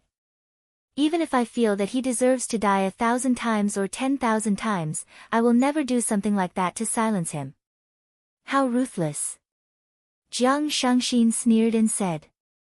You hated Qiang Long Tan, or rather, you were afraid of Qiang Long Tan, so you simply killed him and put an end to everything. Then, you pushed the responsibility of his death onto the living, for example, my father, am I right? Qiang Long Tan's life doesn't mean much to me. His death wouldn't have any effect on me. Of course, from a personal point of view, this is a very satisfying thing. If I know which hero did it, I will definitely treat him to a drink. Ask him later if it was your father who did it. If it was him, I will treat him to a drink too. The old master is doing good for the people, and he is doing good for the Jiang family. This is what the Jiang family lacks. Jiang Shangxin suppressed the anger in her and said, we admit that we kidnapped Miss Lu Chaoga. We will also admit to Qiang Long Tan's death if there is a need. Our only request is to take my father away. Jiang Shangxin wasn't stupid, and neither was the Jiang family. Since they had already determined that Jiang Fengxing and Qiang Long Tan were the masterminds behind the kidnapping of Lu Chaoga, and now that Lu Chaoga and Fang Yan had returned safely, it proved that the two unlucky fellows had been controlled by someone else. What kind of evidence was better than a living witness? As long as Feng Xing and Qiang Long Tan were in Fang Yan's hands, Fang Yan would always have the right to speak and take the initiative. Jiang Fengxing and Qiang Long Tan were like two whips in his hands, and whenever he was in a bad mood, he would whip them in their faces. The feeling of being beaten up passively was too uncomfortable. Furthermore, they knew Fang Yan too well. They knew that he was ruthless, vicious, and would not play by the rules. He would not give the Jiang family or the Jiang family any face. Since that was the case, they might as well take the initiative and take the hostages back from Fang Yan's hands. Since they had to negotiate, it was better to talk earlier than later. Problems had to be solved, and it was better to solve them earlier than later. Fang Yan looked at Jiang Shangxin and said, since you are so sincere, give me 30% of the shares of Longtu Group.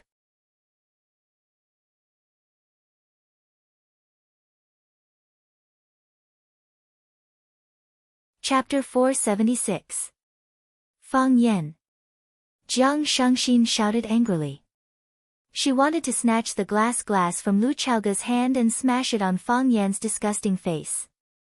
She would only feel better if she saw Fang Yan's face blooming. Too greedy. How much was 30% of Longtu Group's shares worth? How could he have the cheek to raise such a condition? Fang Yan looked at Jiang Shangxin with a puzzled expression and said, why? Didn't you say that you are very sincere? Is this how you show your sincerity? Fang Yan, we can pay a portion of the compensation. I said that I want 30% of Longtu Group's shares. 30% is too much. Jiang Shangxin said. It is impossible for us to get so many shares of Longtu. Jiang Zhulu will not agree to it either. At this point, she naturally had to use her beloved husband as a shield. Fang Yan grinned. His smile was soundless, but it was exceptionally frightening. Under the gaze of such a smile, Jiang Shangxin suddenly felt guilty. It was as if she would not have the confidence to say or do anything in the future. Fang Yan looked at Jiang Shangxin and said, Qiang Long Tan disappeared mysteriously and has not appeared until now. With Jiang Zhuliu's intelligence, he naturally knows that something has happened to his father. If Qiang Long Tan does not return, what makes Jiang Zhulu think that he can protect this family business? With the way the Jiang family does things, they should have already divided the Longtu group among themselves, right? How much did the Jiang family take? 49%? Or 40%? Jiang Shangxin pondered over her words and said, "You have only guessed part of it. Jiang Zhulu is indeed willing to give up a portion of the shares to the Jiang family as a sign of loyalty. He hopes that the Jiang family will give them some care and help in the future. However, it is definitely not as much as the 49% or 40% that you mentioned." Fang Yan pondered for a while and then smiled even more happily. "Interesting. This is really interesting, Fang Yan, you better be rational. I came here with full sincerity. You will only scare me away with a sky-high price, Jiang Shangxin, your Jiang family, or should I say, Jiang Shangxin yourself. Your family is also a perpetrator, right? Your father called both Feng Xing and Qiang Longtan criminals. Why do you think you're cleaner than Jiang Zhulu? Fang Yan, I don't understand what you mean. If Jiang Zhulu didn't hand over 49% of the shares to the general family, then it means that someone is speaking up for him. Otherwise, there was no way to satisfy the greedy appetite of the Jiang family. Who was it that was speaking up for him? This person is self-explanatory, right?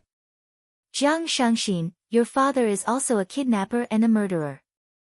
You didn't get a lesson or punishment, but you want to profit from it.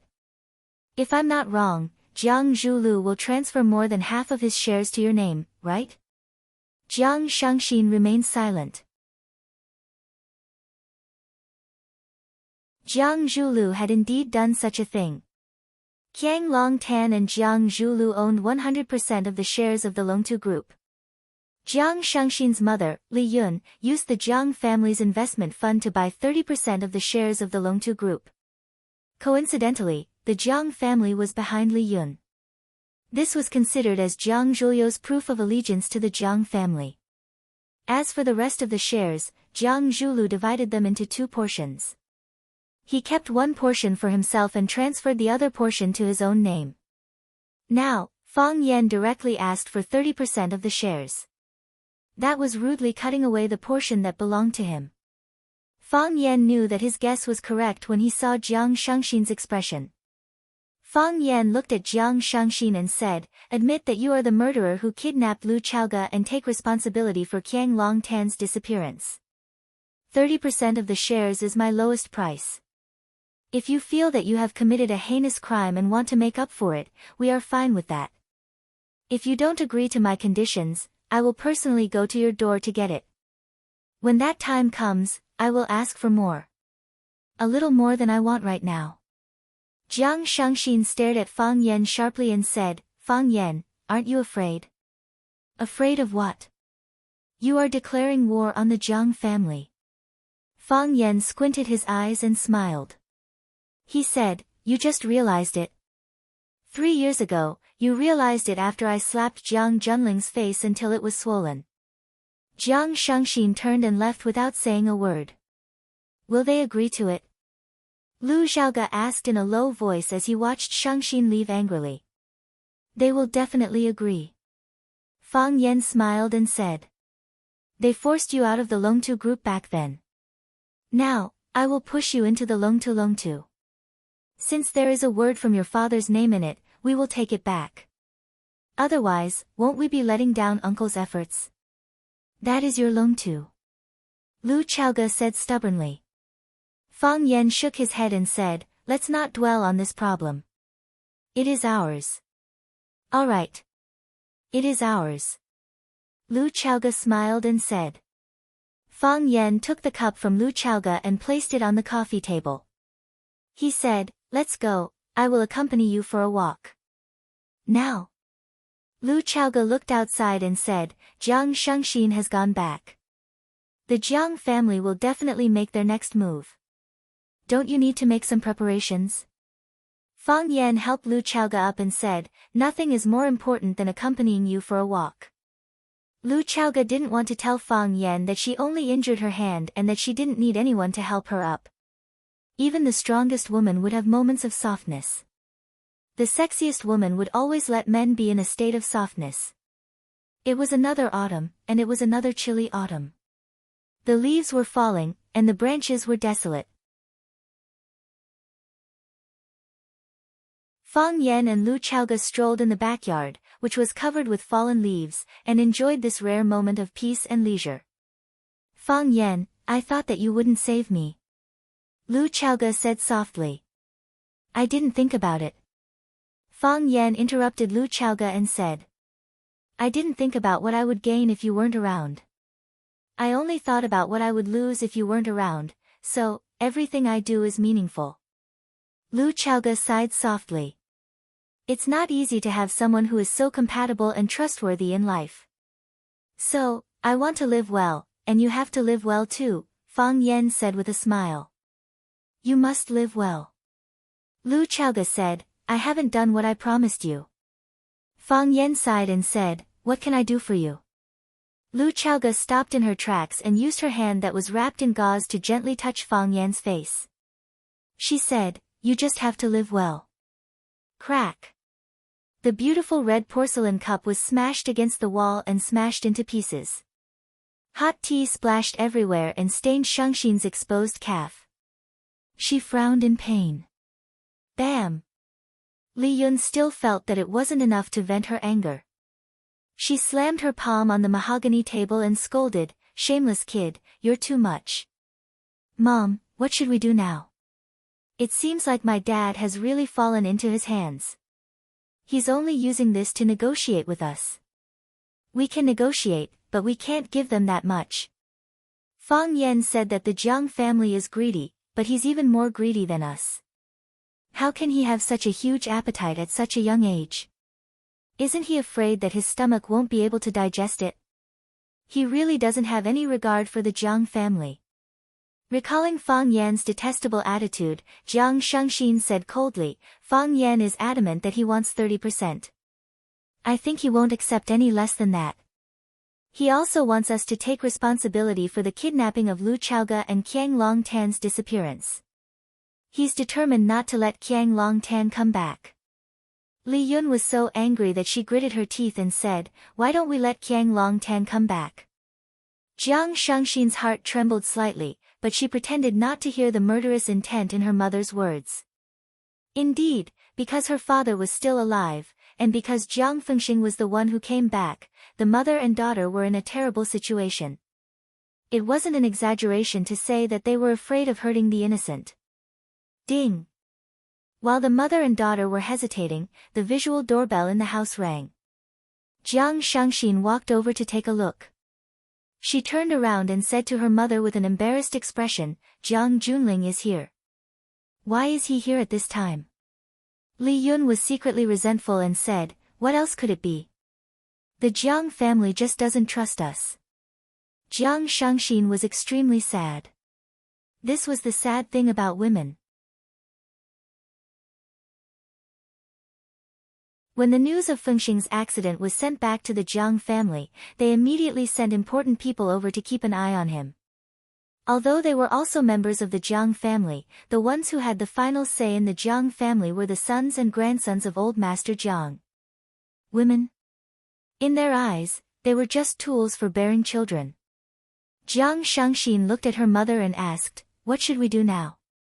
We haven't decided yet. We will follow Jiang Junling's decision. Li Yun said quickly, open the door.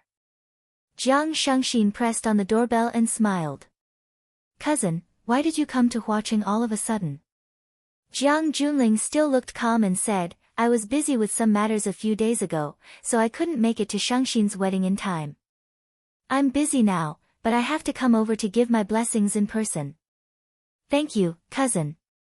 Jiang Shangxin said with a smile. I'll pick you up. She pressed the button to end the call and went to welcome Jiang Junling, who had rushed over from Yanjing, with her mother Li Yun. There were a few cars parked at the entrance of the villa. Jiang Junling stood in front of the metal gate, and a large number of men in black surrounded him. Jiang Junling was extremely cautious during this trip, and the security was upgraded to the highest level.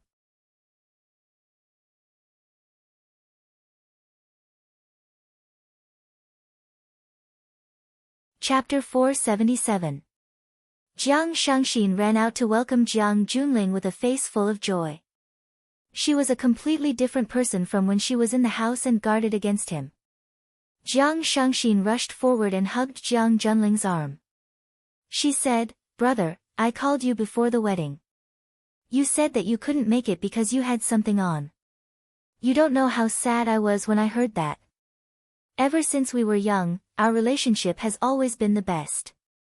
How regretful would it be if you didn't attend such a big event like my wedding? Do you know that? I hid in my room and cried for half an hour. Now that you're finally here, I'm so happy." Jiang Shangxin reached out to Jiang Junling and said, "Brother, where's the present? Don't tell me you didn't bring me a present." At this moment, Jiang Shangxin was just a little sister who was acting coquettishly and asking for a present from her brother. Every woman born in a rich and powerful family was born to be an actress. Jiang Junling took out a small box from his pocket and said, "Some time ago, I went to South Africa and had a good talk with the chief of the Wolf Spear tribe. He gave me this gift. I'm giving it to you. I'm giving it to you. I'm giving you a happy life." Shangxin opened the box and took a look at it. She exclaimed, "Red Dragon's Eye." The Red Dragon's Eye was a very rare gemstone. The shape of the gemstone resembled the eyes of the legendary Red Dragon. This kind of gemstone was like a family heirloom, but Jiang Junling casually gave it to his sister as a wedding gift. From this, it could be seen that Jiang Junling treated his sister very well. It was also possible that they viewed it with great importance and were plotting something big. Jiang Junling nodded and said, "It's just a stone. Men don't have much interest in this kind of thing. I know you girls like it, so I thought I owed you a wedding gift, so I brought it. I hope you like it." "I like it. Of course I like it. Which woman could resist the temptation of a gem? Which woman can resist the red dragon eyes? Isn't a military order too valuable?" Li Yun asked worriedly. She heard the subtext in Jiang Junling's words. Men are innately not interested in such things, so what are men innately interested in? Wealthy enough to rival a country? Or was it the power to overturn the world? Li Yun did not treat Jiang Junling as passionately as her daughter, Jiang Shangxin. She was more respectful and fearful of him. This young man's influence in the general family was astonishing, and he was someone who could directly influence the old master's decision. The Jiang family's investment in land in Africa was encouraged by the general's order. He even handed over the business in this area to Jiang Junling. Jiang Junling personally oversaw Africa and became brothers with the impoverished chiefs who were sitting on a treasure mountain. He gave them luxury cars, good wine, and everything they liked. The result of catering to their needs was that they were able to bring back carts after carts of their precious ores. The profits were astonishing. Now that Jiang Junling had used a red dragon's eye, Li Yun was truly worried. Everyone knew that Jiang Junling was a business genius. He never did business that was at a loss. What did he want to take from them this time? Beauty? Li Yun's body was a little restless at the thought of this. However, she was very clear that with Jiang Junling's self-discipline and strictness, he really would not do anything too crazy. Jiang Junling took a look at Li Yun and smiled. "Auntie, it's all right. We are all a family." The rest of the people stood guard outside. Jiang Junling followed Li Yun and Jiang Shangxin into the house. Shangxin personally brewed a cup of Mount Junshan silver needles and placed it in front of Jiang Junling. She knew that Jiang Junling liked this tea. Then, she sat beside Jiang Junling, as if she was Jiang Junling's wife and not Jiang Zhuliu's wife. Jiang Junling looked at Li Yun and asked, "Auntie, how is the situation? Is there any news from fourth uncle?" Li Yun's face was full of worry. She said in her pleasant voice, "There is news, but the situation is not optimistic." What happened? Tell me about it." "I happen to be in Huacheng, I might be able to help," Jiang Junling said in a low voice. "We are all a family, we can't let outsiders bully us." Jiang Fengxing, this bastard, he actually wanted to kidnap Lu Chaoga with Qiang Long Tan.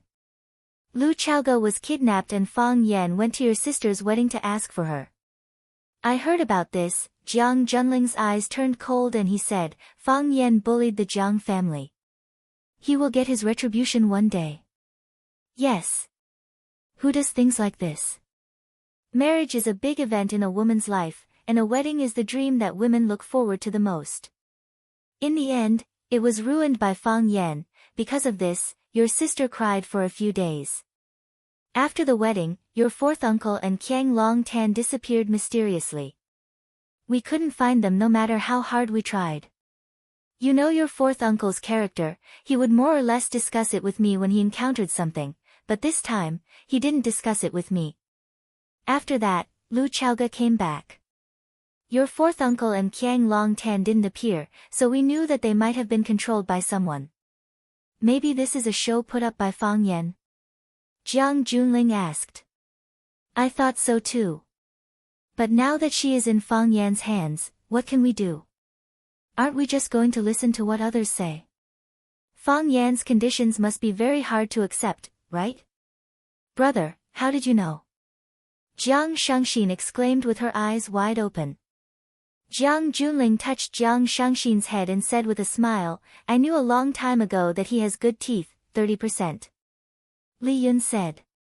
He wants 30% of the Longtu Group's shares. Jiang Junling nodded and said, indeed, it suits Fang Yan's taste. How are the shares of the Longtu Group being divided now? Li Yun didn't respond to Jiang Shangxin's gaze, she only looked at Jiang Junling sincerely and said with a smile, Zhu Lu is also tactful and is willing to transfer 49% of the shares to the Jiang family. But I thought that since his father is gone and they still have to live in the future, I made the decision to only ask for 30% of the shares. You have a good relationship with Shangxin. Can you speak up for Shangxin on this matter? Jiang Junling agreed with a smile and said, as an elder brother, I will not shirk from this matter. How can an elder brother and younger sister fight over the assets?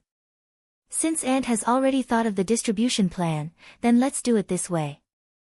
Brother, thank you. Jiang Shangxin thanked him happily. But now, Fang Yan wants 30% of the shares. This huge sum. Are we going to give it to him or not? Jiang Junling didn't answer this question. Instead, he picked up the teacup in front of him and savored the fragrance of the Laojun tea. Jiang Junling didn't speak, so Li Yun and Jiang Shangxin didn't speak either. The house fell into silence. What do you think, Aunt? Jiang Junling looked up at Li Yun and asked. I haven't thought about it yet. I'm anxious. Luckily, the military order came. Li Yun looked at Jiang Shangxin and said with a smile, we will listen to the military order and make the decision. Jiang Junling held the teacup in his hands and muttered for a while, we still have to save them. How could a general abandon his own family? We will be laughed at if word gets out. I understand. Li Yun said. Then I will ask Zhu Lu to take out some shares. I will talk to him. Jiang Junling said. He put down the teacup and said, I will go out for a walk and meet my old friends in Huacheng. Military order, take care of your safety. Li Yun reminded him from behind. Jiang Junling stopped in his tracks and turned to look at Li Yun. He said, is there any place that the Jiang family can't go? Li Yun smiled and nodded. Of course. However, it's always good to take care of your safety. You are the lifeblood of the Jiang family. Even a scratch on your skin would be an earth-shattering event. Jiang Junling smiled and said, Aunt, you have to take care of your health too. Don't worry, I will definitely bring fourth uncle back. I believe in the military order. Li Yun said gratefully. Jiang Junling got into the car and left. Jiang Shangxin only walked to her mother when the convoy was far away and couldn't be seen. She asked, Mom, can he really bring my father back? Who can guess what he is thinking? Li Yun let out a heavy sigh. When facing the general's order, the other party gave her an immense pressure. She felt that it was hard to breathe. Seeing her mother's greedy breathing, Jiang Shengxin smiled and said, "He is getting scarier." In the past, there were still traces of him. Now, I don't know what he is thinking. That Fang Yan is really a weirdo. How could he force someone to such an extent? Let's wait and watch the show. Li Yun said calmly. Didn't he fly to Huaqing at this point in time to regain the face that he lost 3 years ago? Are we really going to let Zhu Lu take out another 30% of the shares? If we give 30% to the Jiang family and another 30% to Fang Yan, how much will we get? Li Yun hugged her daughter's shoulders and said, "Things have changed. We will not get involved. As long as you and Jiang Zhulu are still together, what is yours will still be yours in the future." "Mom, I know." Jiang Shengxin hugged her mother's arm tightly and said. "But, how did the Longtu group fall apart? It is really hard to predict who will end up with it in the future." Sigh, Qiang Long Tan has always been smart, but he turned the tables on this matter. "If I had known earlier, I would have stopped you from marrying Jiang Zhulu. There were so many twists and turns in this marriage." In the future, Jiang Shengxin hugged her mother's shoulders and said, "Mom, women like us. How can there be happiness?" For some reason, the image of Fang Yan passing lemonade to Lu Chaoge and the two of them snuggling together to watch a matchmaking show suddenly appeared in Jiang Shengxin's mind. "The most romantic thing I can think of is to grow old with you. Has Lu Chaoge found the happiness that she wants?" Jiang Shengxin started to be jealous of Lu Chaoge for no reason. "We are the same woman. What I don't have, why would you have it?"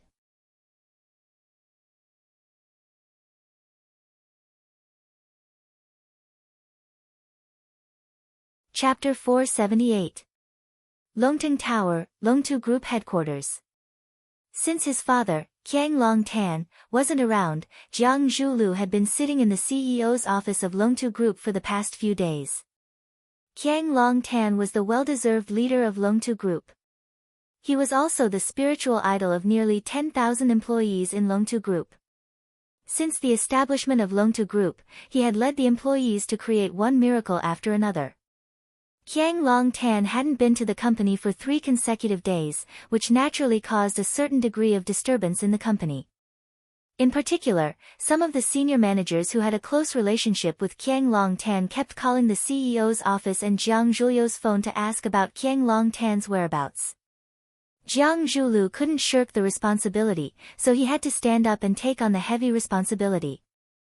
On the first day of work, he called for a senior meeting to explain to the public that his father wasn't feeling well and needed to rest for a period of time. Only then did the unstable wave of rumors settle down, and all kinds of rumors finally subsided. Jiang Zhulu was very busy. He never thought that being the leader of Longtu Group would have so many things to do. When his father sat in this position, he would leisurely drink tea, read quietly, go to work on time, and accompany his mother for dinner every night. Why did he have so many things to deal with? Why did he have so many decisions to make? Soon, Jiang Zhulu understood the cause of the matter. Even if he and Jiang Longtan were father and son, and he had inherited the foundation that his father had single-handedly built, Jiang Longtan's position was different. However, could he also trust the people that his father trusted? Could he also use the people that his father used? He thought so, but did those people think the same? They didn't dare to make decisions that should have been made by them, so they sent them to Jiang Zhulu to handle. They didn't dare to make decisions that should have been their responsibility, so they sent them to Jiang Zhulu. Everything was done by Jiang Zhulu, and all the decisions were made by Jiang Zhulu. How could he not be tired? Although Jiang Zhulu found the crux of the problem, he still didn't make any changes. He read all the reports that his subordinates sent him. He would give answers to his subordinates' reports. In this matter, they weren't wrong, and neither was Jiang Zhulu. Back then, his father trusted them, so he delegated power to them. Right now, Jiang Zhulu was walking the same path as his father.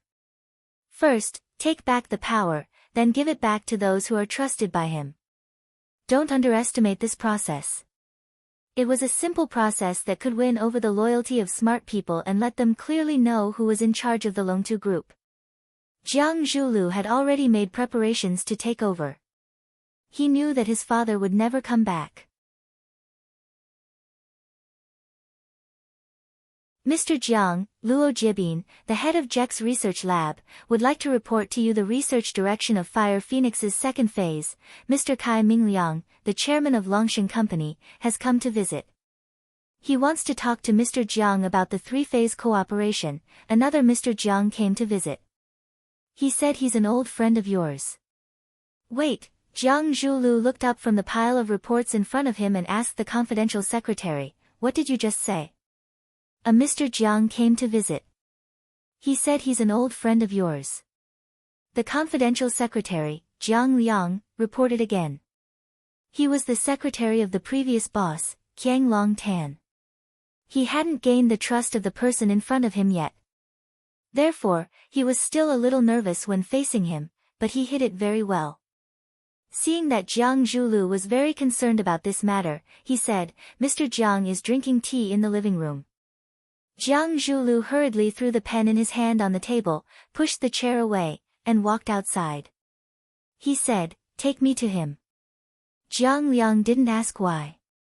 He turned around and led the way. When Jiang Zhulu arrived at the living room, he saw Jiang Junling sitting in the public living room of the CEO's office, drinking tea. There were a few people waiting to see him. They didn't know Jiang Junling's identity and were chatting with each other. No one paid attention to Jiang Junling and treated him as an outsider. Seeing Jiang Zhulu come out, the few people who were waiting quickly stood up to greet him. Jiang Zhulu nodded and smiled at them. He walked straight to Jiang Junling and stood beside him. He said respectfully, "Master, why are you here? If there's anything you need, just let me know. I'm familiar with Huacheng, so it's convenient for me to drive to see you." Jiang Junling put down the teacup in his hand and said with a smile, "If I don't come to see, how would I know how much energy Jiang Zhulu has stored and how much ambition he's suppressing?" "Not bad. It looks like you're in a good state." Jiang Zhulu was startled inwardly, but he didn't show it on his face. He said with a smile, "I've let Master see a joke. My father isn't feeling well, so I came to help him deal with some side work. The real important matters are still up to my father to decide. Master, do you want to come to my office?" Jiang Junling got up and said, "Then let's go and have a look." Jiang Liang didn't know Jiang Junling's identity, but from Jiang Zhulio's attitude toward him, he could tell that this person had an extraordinary background. Hearing that they were going to the boss's office for a discussion, Jiang Liang quickly led the way and helped open the office door. After waiting for Jiang Junling and Jiang Zhulu to come in, Jiang Liang immediately went inside to make tea. After he quickly finished serving them, he quietly left. Jiang Junling looked at Jiang Zhulu and said, "Zhulio's mental state is very good. This is the quality a man must have to achieve great things." Jiang Zhulu forced a smile and said, "I'm not afraid of Master laughing at me. I can pretend in front of others, but I have to tell the truth in front of Master. I don't have any confidence right now, and I'm still hanging in the balance. My father's life or death is unknown, the company's undercurrents are surging, and it's extremely unstable. Rumors and slanders are bewitching people's hearts. Things keep happening one after another, and I can only force myself to not let this frame fall to the ground with a loud bang. The Jiang family won't fall. There's still Zhulu. Longtu won't fall either. The Jiang family still exists." Jiang Junling softly comforted him. Jiang Zhulu was very excited after hearing Jiang Junling's attitude. The burden on his body was immediately lifted. Although he had put on an act and given away 49% of the shares with a wave of his hand, it was still unknown whether the Jiang family would accept it or not, and whether they would protect the Jiang family after accepting it. Now that an important figure from the Jiang family had stood out and said that the Jiang family and Longtu wouldn't fall, it meant that they had accepted his kindness and kneeled to him. From now on, the Jiang family would be a subsidiary of the Jiang family. Of course, they would be a subsidiary after he and Jiang Shengxin got engaged. However, the Jiang family had a lot of autonomy at that time, and they could bite back at the main family at any time. Now that the Jiang family was in danger, they could only rely on the Jiang family. They would bite whoever the Jiang family wanted them to bite. They were just a family of dogs. Thank you, master. Jiang Zhulu stood up and bowed deeply to Jiang Junling. Don't underestimate Jiang Junling's simple words. He had saved the Jiang family and Long too. Jiang Junling didn't hide it or beat him up. Instead, he gave him such a big gift the moment they met. Whether it was sincere or not, he was sincerely grateful to Jiang Junling and the Jiang family. At this moment, Jiang Zhulu was in a state of isolation and helplessness. Even a little spark could warm his ice-cold chest. Jiang Junling held the teacup and drank his tea. He smiled and said, "We will be family in the future. You don't have to be so polite." Jiang Zhulu returned to his seat and asked Jiang Junling, "Master, why did you come to Huaqing this time?" "To settle things." Jiang Junling said, bathing in the Huaqing pool during the chilly spring, the hot spring water was smooth and smooth. Under the shade of the maple trees, there was a hot spring that was emitting white mist. The spring water gave off a strong smell of sulfur. It was obvious that it was natural underground spring water. The October maple leaves were as red as fire, and the red leaves that covered the mountains and plains were burning like flames.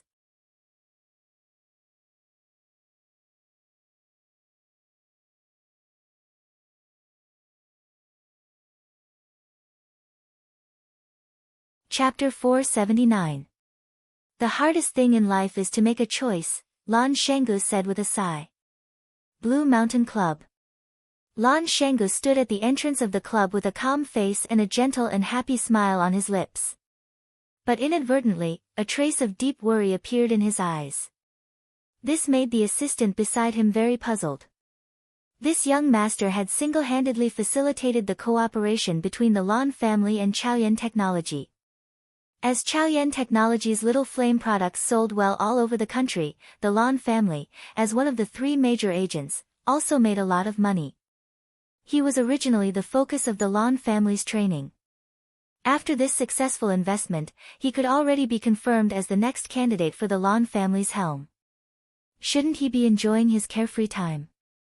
What else was there that made it so hard for him to let go?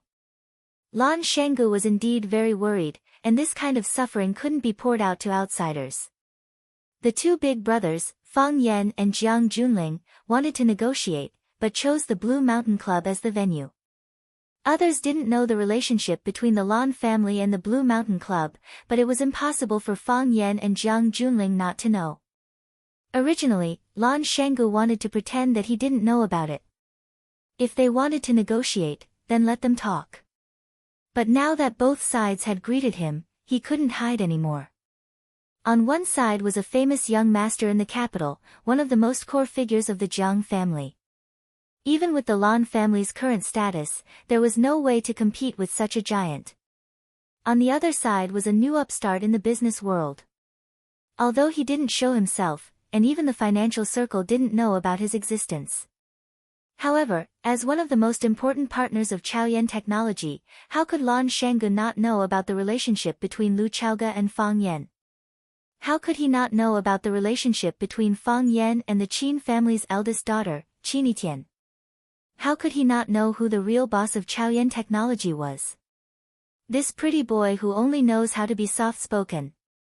A dragon and a tiger, Lan Shanggu couldn't afford to offend either of them, and he didn't want to offend either of them. But, why did you drag a small character like me into the fight between dragons and tigers?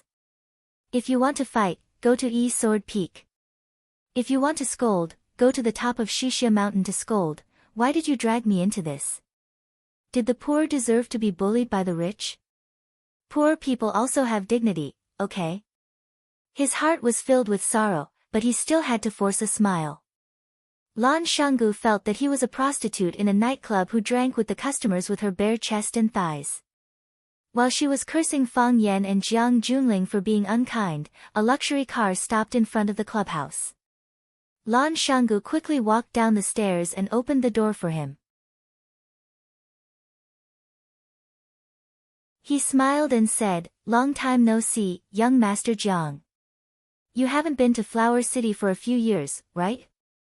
Jiang Junling shook hands with Lan Shanggu and said with a smile, "I don't dare to come here often." By saying that, young master, you are criticizing our Flower City for not doing a good job in receiving guests. This time, we will learn our lesson and treat you well. We will let you have a new understanding of our Flower City. Lan Shanggu purposely changed the topic and said with a smile. How could such a small trick escape Jiang Junling's eyes? He held Lan Wudu's hand and smilingly said, "Wudu, you and I are now estranged. In the past, when we were in Beijing, we would still go out to drink and chat when we had nothing to do. Now that we've met, you're starting to set an official standard." Lan Shanggu's expression changed as he smiled and said, "Young master, if you have time, I can send you an invitation right now. How about we two brothers have a good drink and chat today? I've already rejected everyone else's appointments. Whoever dares to compete with me, I'll dare to fight with them." Jiang Junling laughed and said, "That's right. You've always made me feel regretful in my heart. We used to be good friends, how could we lose you all of a sudden? It's good now. I like your boldness that you're not afraid of anything." The two of them entered the clubhouse's top-notch, Lanshan private room. Other than an old man in sunglasses who followed them in, the others automatically left. Lan Shanggu's assistant helped arrange it. A beautiful girl in palace attire performed a tea ceremony on the spot. A cup of fragrant, colorful tea was served to the guests before the beautiful girl in palace attire bowed and left. Lan Shanggu made an inviting gesture and smilingly said, "I know that young master likes to drink Lao Jun tea. When I go back, I've asked for all the treasures of our old man, young master, have a taste." Jiang Junling picked up the teacup and took a sip. He smiled and said, "This year's new tea was picked before the first rain before the Qingming festival. Only the tender tea core was taken, and the virgin leaves were washed and dried. Then, it was hand stir-fried. The leaves, heat control, and stir-frying techniques are all top-notch. Together, it's a peerless product. When I'm free, I'll visit the old man and ask him for a cup of good tea to drink. Then the old man will be so happy that he'll have to show off his tea skills in front of you." Lan Shanggu smiled in response, but he was secretly vigilant. Jiang Junling wanted to visit the Lan family's old man. He wouldn't believe that he didn't have any other intentions. However, the Lan family now had Chaoyan technology as their cash cow. It wouldn't be easy for them to make the Lan family change their ways, right? Jiang Junling held the teacup and looked at Lan Shanggu thoughtfully. He said, "I came 20 minutes earlier than the agreed time because I wanted to have a good talk with you. It's hard for everyone to meet each other now. It's even harder to sit down and have a good talk." Lan Shanggu knew that he couldn't avoid it anymore. He looked at Jiang Junling and said seriously, "Young master, what do you want to say?" "I'm listening." "You can't just listen with your ears. You have to talk with your mouth. Think carefully with your heart and brain. Valley, I know that you're working very well with Chaoyan now. As the saying goes, blocking someone's path to wealth is like killing their parents. I definitely won't do this kind of thing. What I want to talk to you about is that our Jiang family is preparing to invest a huge amount of money and resources into Longtu. We want to make Longtu's territory bigger and stronger, and become a world-class energy company. Are you interested in joining in?" Lan Shanggu fell into a short silence. It wasn't a blatant attempt to rope him in. Instead, it was a more brilliant way to divide him. Jiang Junling knew that it was impossible to completely separate the Lan family from the alliance of interests that Lu Chaoga had helped Fang Yan to create. This was because there were huge benefits involved. Their future development was limitless. Even the Jiang family was very tempted by this. However, if he was allowed to earn benefits from this alliance of interests, and if another huge benefit was placed in front of him, what choice would the Lan family make? Jiang Junling's thoughts were very simple. He couldn't rope the Lan family in for his own use. He also didn't want the Lan family to be used by Fang Yan. This way, Jiang Zhulu wouldn't have to make enemies in Huacheng. Longtu Group's situation would also be much more relaxed. Li Yun reminded Jiang Junling to be careful in Huacheng. This was because they knew very well that the current Huacheng was no longer the Huacheng of the past. If Fang Yan was willing, he could do many things that would harm Jiang Junling's actions. It was precisely because he understood this that Jiang Junling was so angry at Li Yun's reminder. Sometimes, the truth really hurt one's pride. Faced with the bait that Jiang Junling threw out, Lan Shanggu was indeed a little hesitant. Although they were now the agent of Chaoyan technology, would they still be in the future? If they no longer had any value, would they be kicked away by Chao Yan and Fang Yan? If they invested in Longtu Group, they would become an important partner of Longtu Group. Everyone would share the glory and disgrace and work together. Who dared to say that Longtu didn't have any chance? Moreover, even if Chao Yan became the world's number one, so what? Who could say that the world's number two company didn't make money? After Jiang Junling threw out this bait, he didn't say anything else and waited patiently for Lan Shanggu's answer.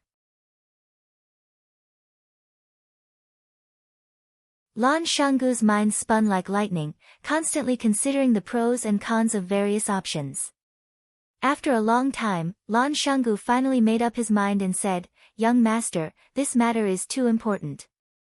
I have to discuss it with my family. I think they are more mature than me, and their foresight is also more far-sighted.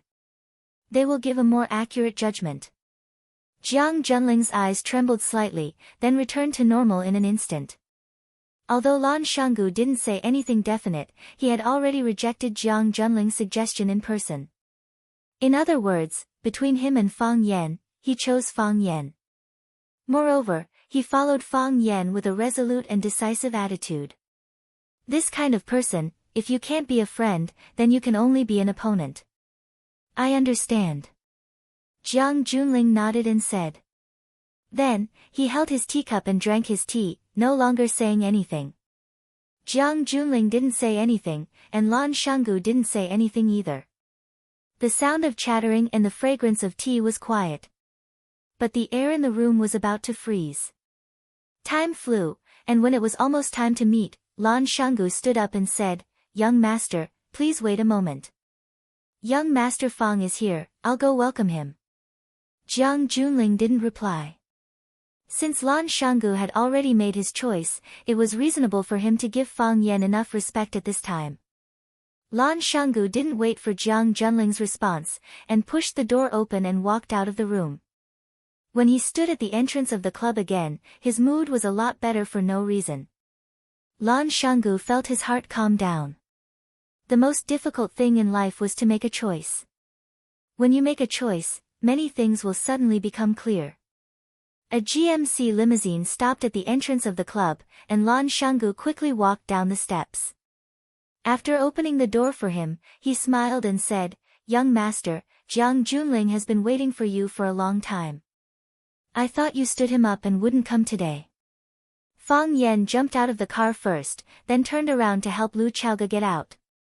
Only then did he greet Lan Shanggu and said with a smile, "I'm a little late. Chaoga has a bad hand, so I've been doing the grocery shopping and cooking these days." "How was the braised ribbon fish today?" "It was a little salty," Lu Chaoga said. She was wearing a silver suit and a sky blue silk scarf around her neck, and the beautiful bow just happened to cover the wound on her neck. Her fluffy hair was combed into a phoenix tail. The phoenix tail was slightly curled, making her neck look slender and delicate. Her snow-white chest made people gulp involuntarily. That heart-shaped waterdrop pendant was the happiest jewelry in the world. "I don't want to use too much salt to cover up the fishy smell," Fang Yan explained seriously. "What do you want to eat tonight?" "I'll make you a ribbon fish soup."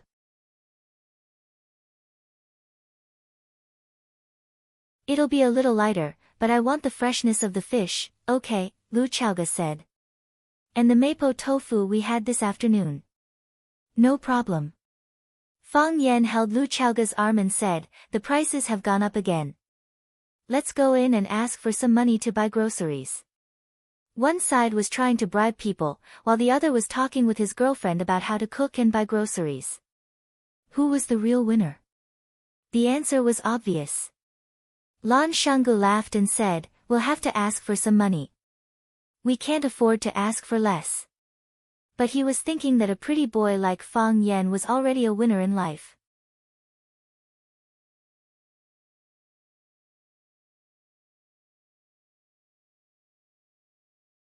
Chapter 480. Under Lan Shanggu's lead, Fang Yan supported Lu Chaoga into Lan Shan's private room. When the old man in sunglasses saw Fang Yan, he raised his eyebrows slightly and his expression tightened. Jiang Junling sensed the strange expression of the old man beside him and glanced at him, then turned his gaze to Fang Yan. Fang Yan supported Lu Chaoga to sit down and greeted the old man in sunglasses sitting opposite him, saying, I haven't seen you for 3 years. Are you still in good health? Very good, the fisherman said. He looked at Fang Yan and said in a sincere and caring voice, is your grandfather well? Fang Yan smiled and said, if you want to know whether he's well or not, why don't you go to Swallow Dock and have a drink with him?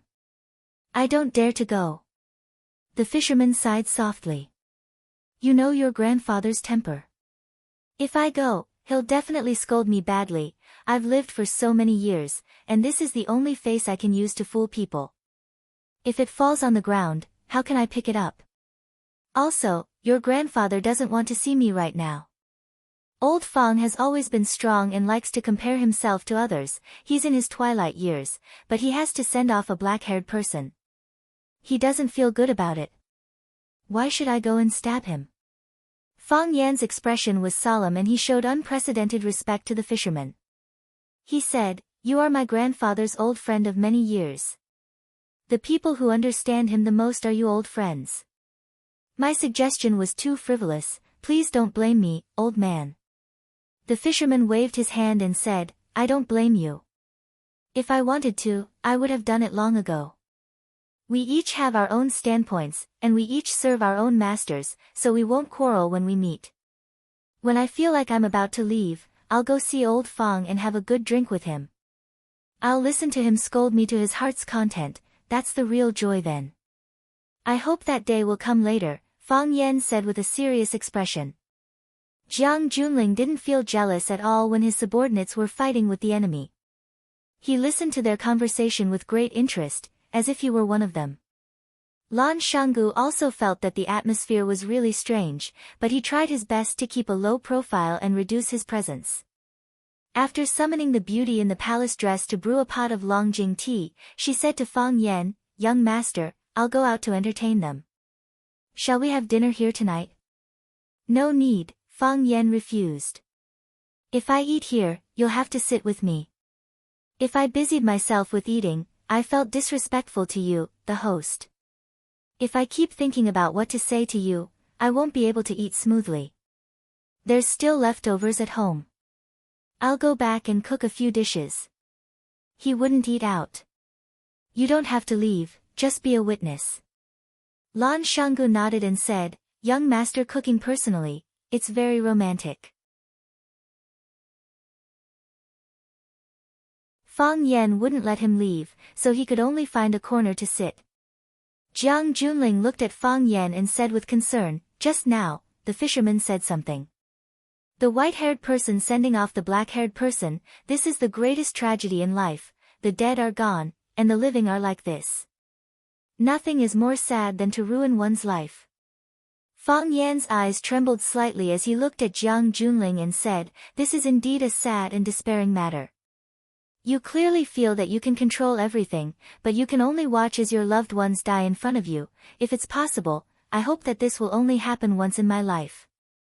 What I've experienced has been experienced by others before, and in the future, there will be people who will experience it. If it's not someone else, it will be you. Fate is really a mysterious thing. Once the sickle in the hand of the Grim Reaper points at you, you can't run or hide. So, living like this is only one aspect. The key is to be strong, to accumulate virtue and do more good while you're alive. If you do too many bad things, the Grim Reaper's sickle will naturally hook onto your neck. Fang Yan used his own experience to point the spearhead at Jiang Junling.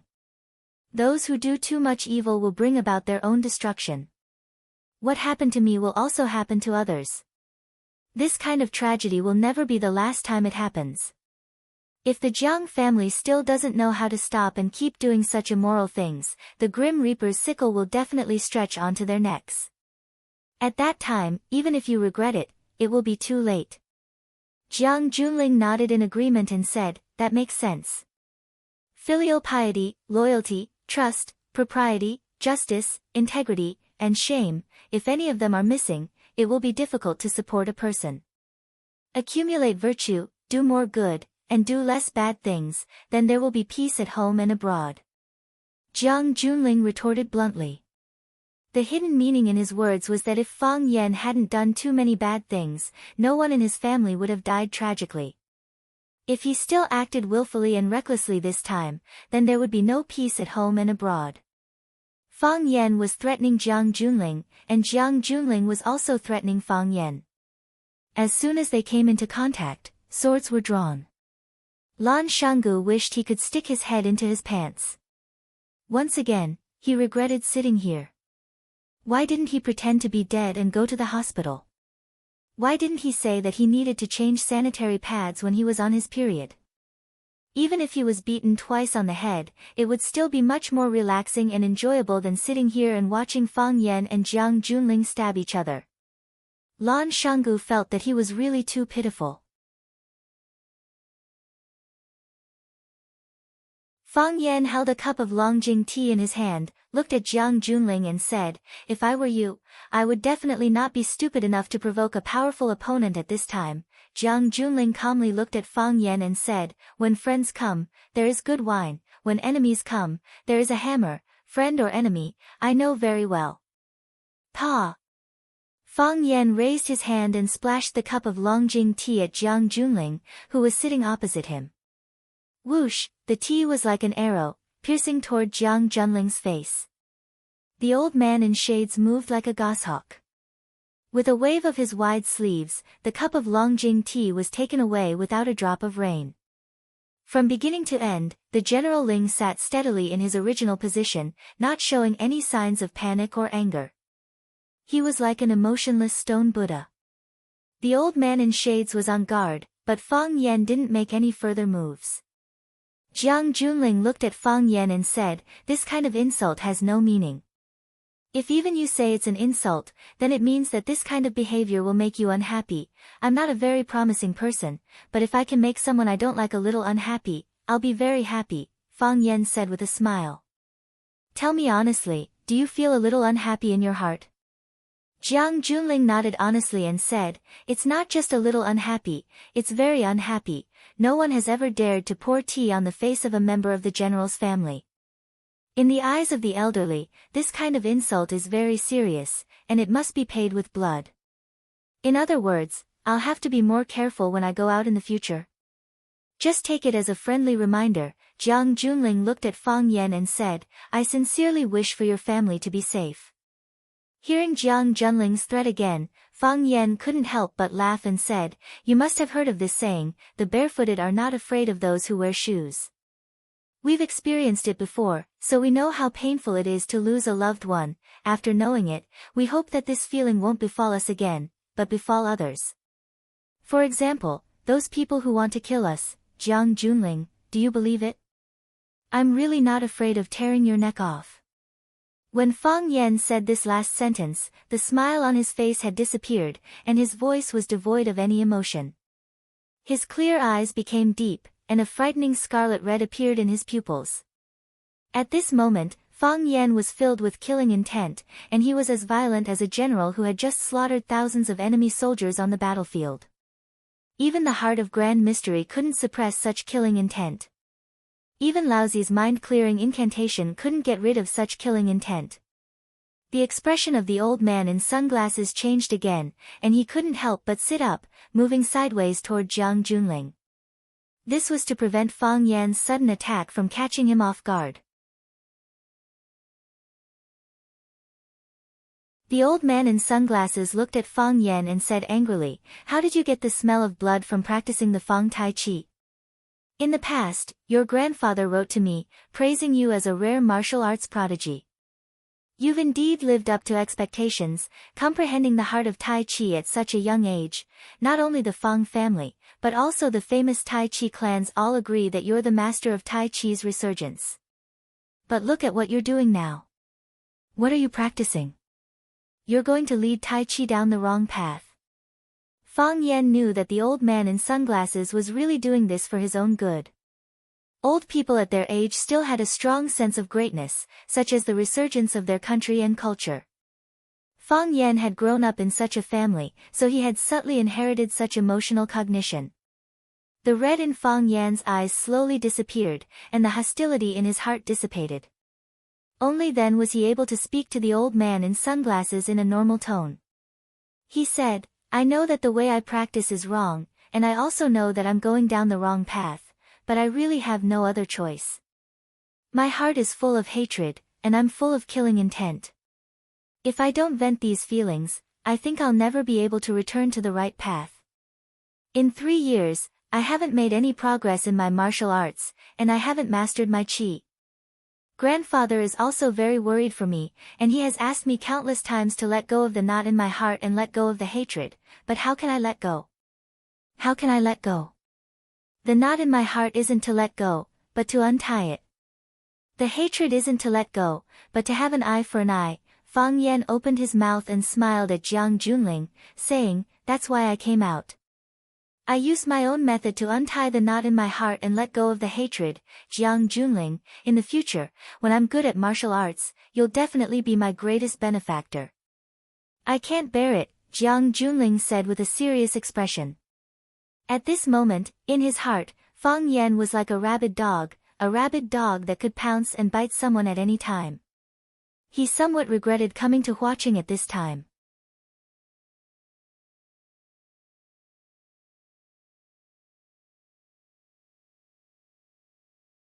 Chapter 481. If he won, it would be natural, but if he lost, he would lose face.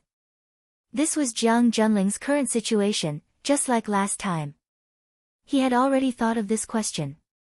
Why did he still come to Flower City? Because he thought that he would definitely win this time. There was no possibility of losing at all. Why are you regretting it now? Jiang Junling suddenly thought of this question. With his intelligence, he quickly came up with an answer that was 99% true. Because he was afraid. He was afraid that he wouldn't win, afraid that he would lose again. Facing Fang Yan, who was currently like a mad dog, Jiang Junling's strong heart loosened a little. Thinking that he was actually afraid, Jiang Junling became truly angry. This anger had nothing to do with others, but his disappointment in himself. He was growing, and so was Fang Yan. This was something he had already guessed long ago. He was no longer the normal Fang Yan, but so what? The big picture is in the hands of the heavens, and I am the one who succeeds. Compared to himself, how many trump cards does he have? This kind of negative emotion only lasted for a fleeting moment before it once again turned into a modest, proud, confident, and powerful General Ling. Jiang Junling looked at Fang Yan and said, "Since we've known each other for a long time, I wish you success in martial arts. However, I think we've both overlooked the real purpose of this meeting. We're here to trade, aren't we?" "Can't be overlooked," Fang Yan smiled and said. He held Lu Chaoga's hand and said, "I brought the victim to the negotiation site to let you all feel the brutality and viciousness of those bandits. Look, how could they be so heartless as to lay their hands on such a beautiful and charming little woman?" Everyone present was speechless. Who the hell would look at whether the hostage was a beautiful woman before kidnapping? The main thing was to see how much profit they could get from the hostage, all right? Fang Yan looked at Lan Shanggu and said, "Lan Shanggu, if it were you, would you kidnap such a beautiful woman and cut off her hair to paint with her scalp?" Lan Shanggu was shocked and said, "Young master, don't joke with me like this. I am timid. I am a legitimate businessman in Lauren Valley. I don't do anything illegal." That wouldn't last long, and it would be easy for him to fall into the ditch. Your whole body stinks. I'm afraid you've lost your life. Only now did Jiang Junling, Lan Shanggu, and the others learn about the details of the kidnapping. He thought to himself that Feng Xing and Qiang Long Tan, these two old freaks, were really capable of doing anything. They had also done the extremely cruel thing of painting on their scalps. No wonder Fang Yan had something on them that could be used to make them beg for death. Since Fang Yan hated Feng Xing and Qiang Long Tan so much, today's negotiation was naturally to cut off a piece of flesh from Jiang Junling. However, he didn't know if Jiang Junling would give in or not. If Jiang Junling wasn't willing to pay up, the fight between the two would become heated and protracted. Thinking of his position between the two, Lan Shanggu wanted to cry but had no tears. Who did he offend? Jiang Junling's eyes turned cold and said, "Don't use groundless things to confuse people. People will laugh at you if this gets out." Jiang Junling's eyes moved to Lu Chaoga's face and praised, "Miss Lu's hairstyle is very beautiful today. It complements your temperament, simple and elegant." Jiang Junling countered Fang Yan's words with the truth. "Didn't you say that they cut off Lu Chaoga's hair to paint on her scalp?" Lu Chaoga's hair was still there, which proved that every attack on their character was a lie. Fang Yan surely understood the meaning of Jiang Junling's words. He said, "Groundless things. If I was a little bit later, you wouldn't have the chance to praise Miss Lu's hairstyle and temperament today." Fang Yan raised Lu Chaoga's injured hand and said, "This dagger pierced through her palm. Even if it healed, an ugly scar would still be left on the back of her hand." Fang Yan then untied the silk scarf that was tied around Lu Chaoga's neck to cover those scars, looked at Jiang Junling and said, "If I hadn't grabbed that dagger in time, Feng Xing's throat would have already been cut." The look in Lan Shanggu's eyes turned complicated. He finally understood the reason why Fang Yan asked him to stay. At the beginning, he thought that Fang Yan asked him to stay on the scene to be a buffer, in case he and Jiang Junling started a fight without saying a word. If that happened, the negotiation wouldn't go on. When he saw Fang Yan pick up the teacup in front of him and pour it towards Jiang Junling's face, he knew that he was wrong. Fang Yan didn't mean to negotiate with Jiang Junling at all.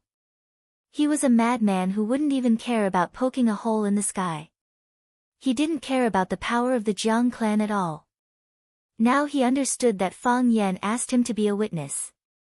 To witness the scars on Lu Chaoga's body, and also to prove that Qiang Long Tan and Jiang Fengxing were the murderers behind the kidnapping of Lu Chaoga. Before, when Fang Yan said this, some people didn't believe him.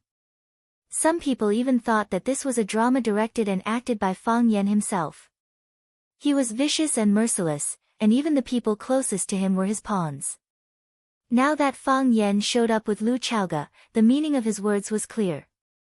These people were the ones who kidnapped Jiang Fengxing and Qiang Long Tan. Every word he said was true. Otherwise, would Fang Yan really cut Lu Chaoga's neck a few times? Or would he stab the back of Lu Chaoga's hand with a knife? Fang Yan wanted to borrow his eyes and mouth. He wanted to spread what he saw with his own eyes, to let the people of Huaqing know that Fang Yan wasn't as evil and treacherous as they thought.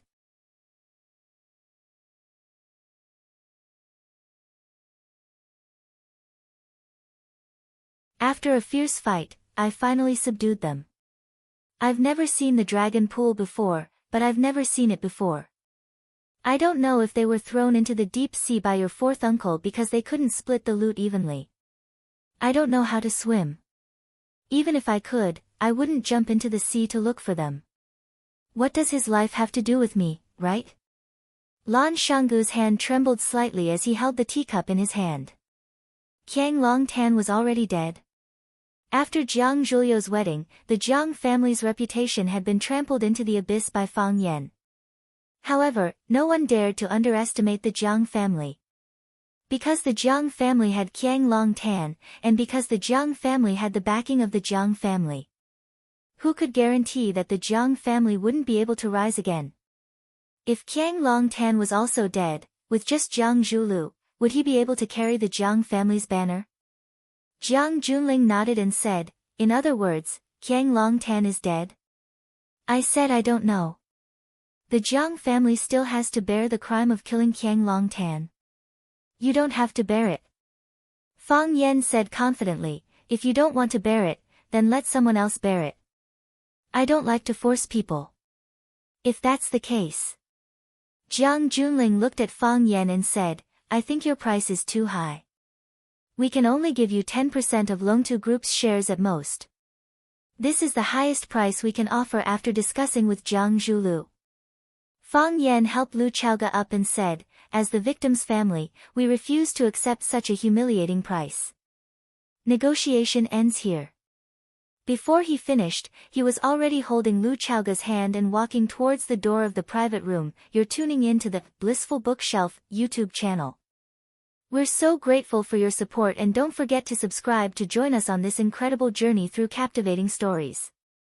Your generosity through donations truly makes a world of difference, as it's the primary source of revenue that allows me to expand and enhance this channel for you. Thank you from the bottom of my heart for being a part of this adventure.